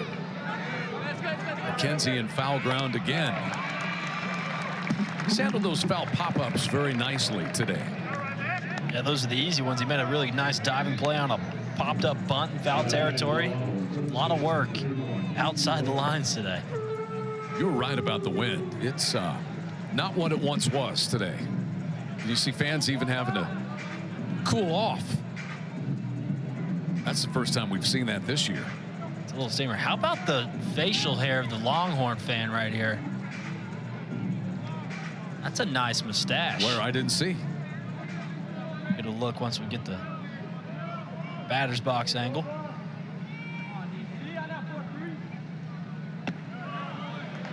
You see Borba had a 2-run single in the third. Oh yeah, okay. Thing is thick.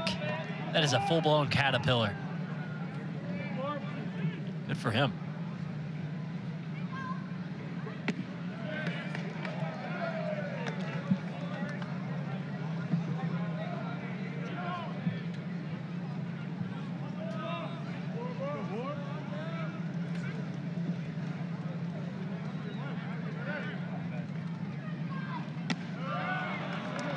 Crooks back with a strike. 1-2 on Borba.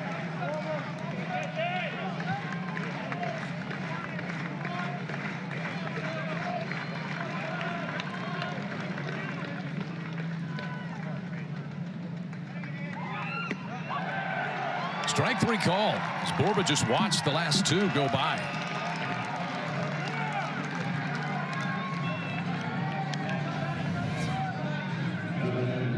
Yeah, freezes him up. Maybe a dotted changeup. Sooner staff has racked up 8 in total. And here's Rylan Galvan, who came in to do the catching in the bottom of the 8th inning.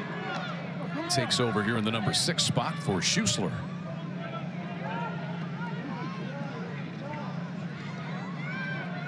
Galvan caught the first game of the series back on Friday, was 1 for 4.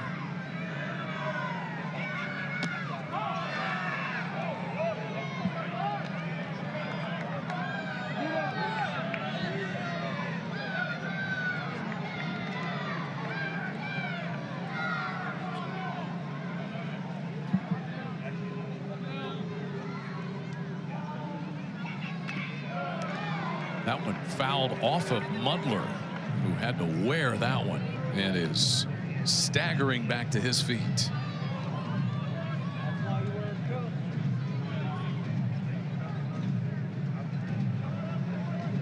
So they'll give Mudler a second to gain his senses again. Catches are tough, man. I don't know if I can do it. You had a good excuse being left-handed. Yeah, and I wore it proudly, trust me.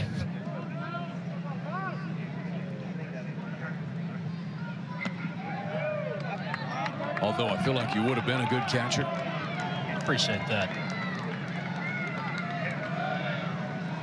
A lot of good catchers are a little bit angry in my mind. Do you blame them? No, not at all. Taking the beating they do. That's a walk to Galvan with 2 outs. And so the inning will continue. Porter Brown due up. See if Skip Johnson makes a move to the bullpen here with 2 outs in the top of the 9th. Crooks has been very good. Numbers so far: 3 innings, 1 hit, 1 earned run. He's got a walk and a strikeout, and that'll do it for Crooks. It's like Jace Miner will enter the fray with 2 outs and a man aboard in the 9th inning. Longhorns on top 8-5, looking to try to win the opening game of this doubleheader. Geico makes car insurance easy as reinventing yourself after a haircut. Hello, hello. And Crooks very good. 3 innings with 1 run, a hit, and a strikeout. And here's Jace Miner, lanky 6'4" lefty. This will be appearance number 13 for him, Blake.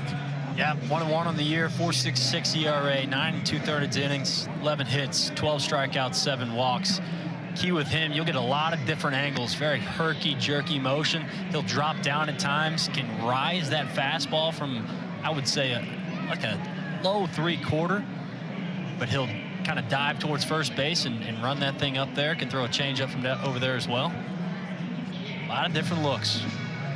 Jace Miner's a transfer from Wichita State. 24 appearances there last year at a 2.05 ERA. Little known fact, this gentleman was cleanly shaven at the start of the day. I can't get over it. That's something out of Tombstone, man. It's Wyatt Earp style. Wyatt Earp, and the handlebars almost match the Bevo logo there. You know, they kind of got that flair to it. They kind of flare out like the horns. Yeah, he's got some Axe sculpting gel, sculpting is that pomade. What that is? Yeah. I don't, you know, then you got that smell right under your nose. Oh, that it's perfumey. great. Beautiful. Yeah. Probably a bourbon smell, you know, like something oaky. It's the Raleigh Fingers old catfish hunter look that you had in the 70s. It's becoming popular once again. I think if you have a mustache like that, you can definitely throw just a wipeout slider. My question, why does it have to become popular again? It should have never gone out of style. Should never have left. That and bowler hats, the rounded top hats they used to wear in the 20s. Those should have never come in fashion. We should never have worn those. Right. Porter Brown here with 2 down. Brown 0 for 4.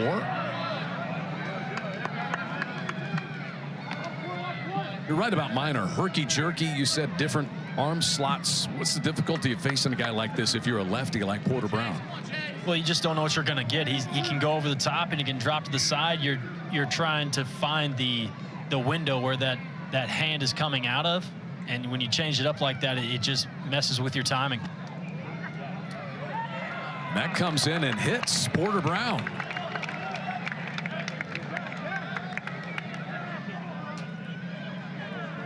Fourth Longhorn hit by pitch in this game. You go 6 walks and 4 hit batsmen. That's a lot of free base runners. Here is Gasparino, who's had a very good game, in particular his last 2 at-bats. Homered back in the 6th inning, and that was the home run that gave Texas this lead at 6-5 at the time. And then he scored another run after being hit by a pitch in the 8th. He scored on Flores' double. Runners at first and second, 2 down, top of the 9th.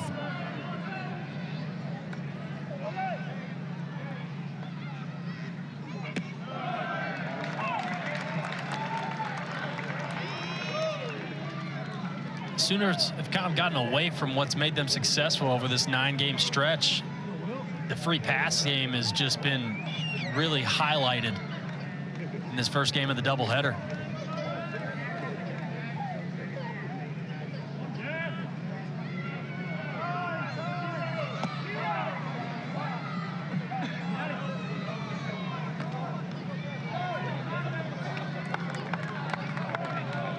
One ball and 1 strike to Gasparino.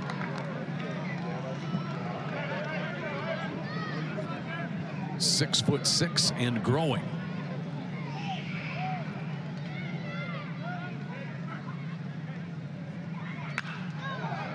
High fly ball, pretty well hit to right field. Madron shades his eyes at the warning track, reaches up and has it as he falls back against the wall. Madron able to pull that one in following the conclusion of this one. So get yourself a little snack, hydrated, refueled, and we'll call it for you here on Sooner Vision from ESPN Plus. Some defensive changes out there for Texas. They've got Jared Thomas now playing first base. Porter Brown is in left. Will Gasparino is in center field. I'm still deciphering who is out there in right. So we have the true Cody Bellinger deal here with Thomas having played center and first base in this series. He'll probably come and pitch in the second game, you think? He has this year. That one fouled into the left field corner by Willits. Willits 0 for 3 in this one.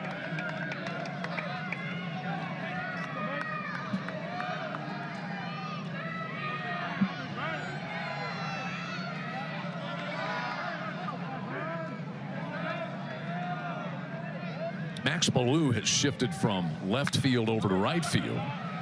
On the ground, picked up by Thomas. He'll flip it to the pitcher, Bain. One down. Back to the top of the order for the Sooners.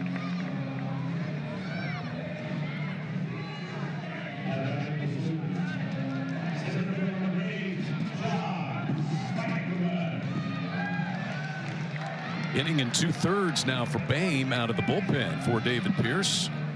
Tried to close it out.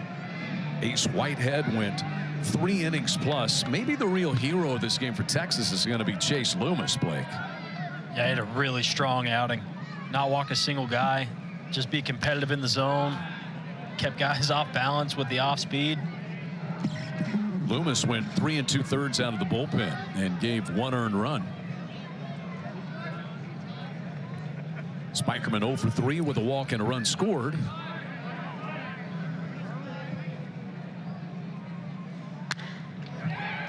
Into the gap in left center field, and that will fall and bounce all the way to the wall. Spikerman cruises into second base with a 1-out double.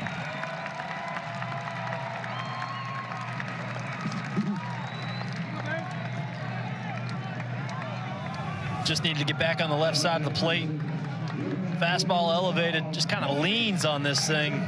On time, barrel through the zone a long time. For Spikerman, here is Bryce Madron. He is hitless in this series. Did walk and score a run earlier in this game. First pitch swinging and shoots this one foul out of play into the Sooner bullpen.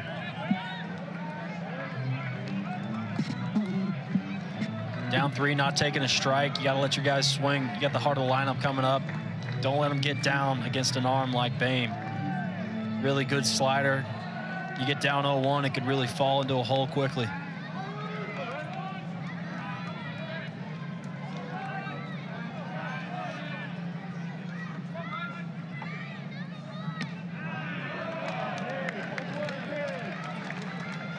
One and one to Madron.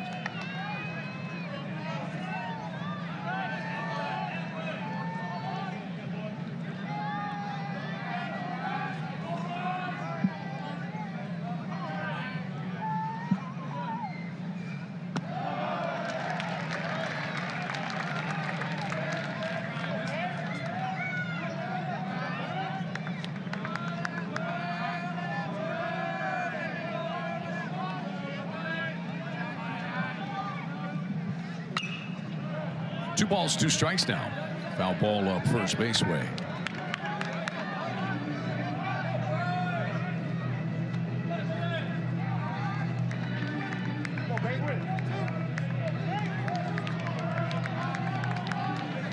Longhorns took the lead in the 6th, added an insurance run in the 8th. And a swinging strikeout of Madron for Gage Bain. Longhorns 1 out away from evening the series at a game apiece. Yeah, it does it with the slider. That thing's at 86. When you throw it that hard, you can make a mistake. And this was down the middle. Madron springs wide right over the top of it. Easton Carmichael has driven in a run and scored 2 in this game.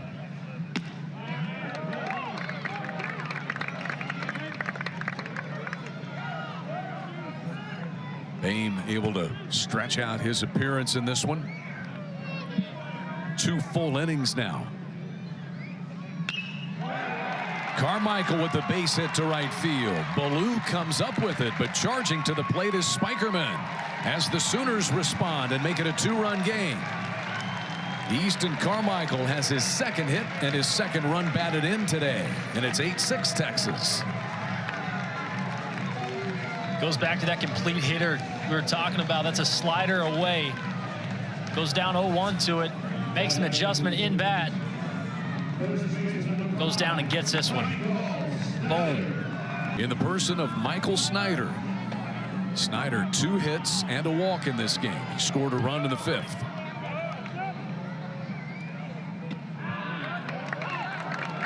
Boehm is unfazed, deals a strike. Sooners one swing away from this game being tied. Key thing for Snyder here is just make it be a strike and do damage in the zone. Snyder has hit 8 home runs on the year. 1-1 now.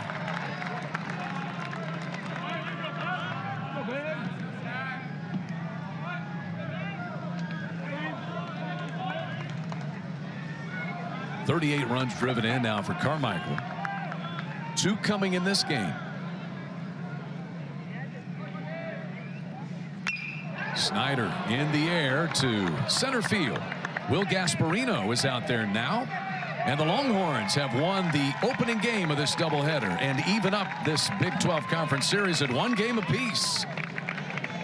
Top lead, and Texas wins at 8-6 in the opening game of this twin bill. Our final stats are presented by Taco Mayo. Big appetite, bigger savings. Download and save today. Kyson Witherspoon 5 1/3 innings. Jalen Flores a couple of hits, and Chase Loomis really a big part of this, though the home runs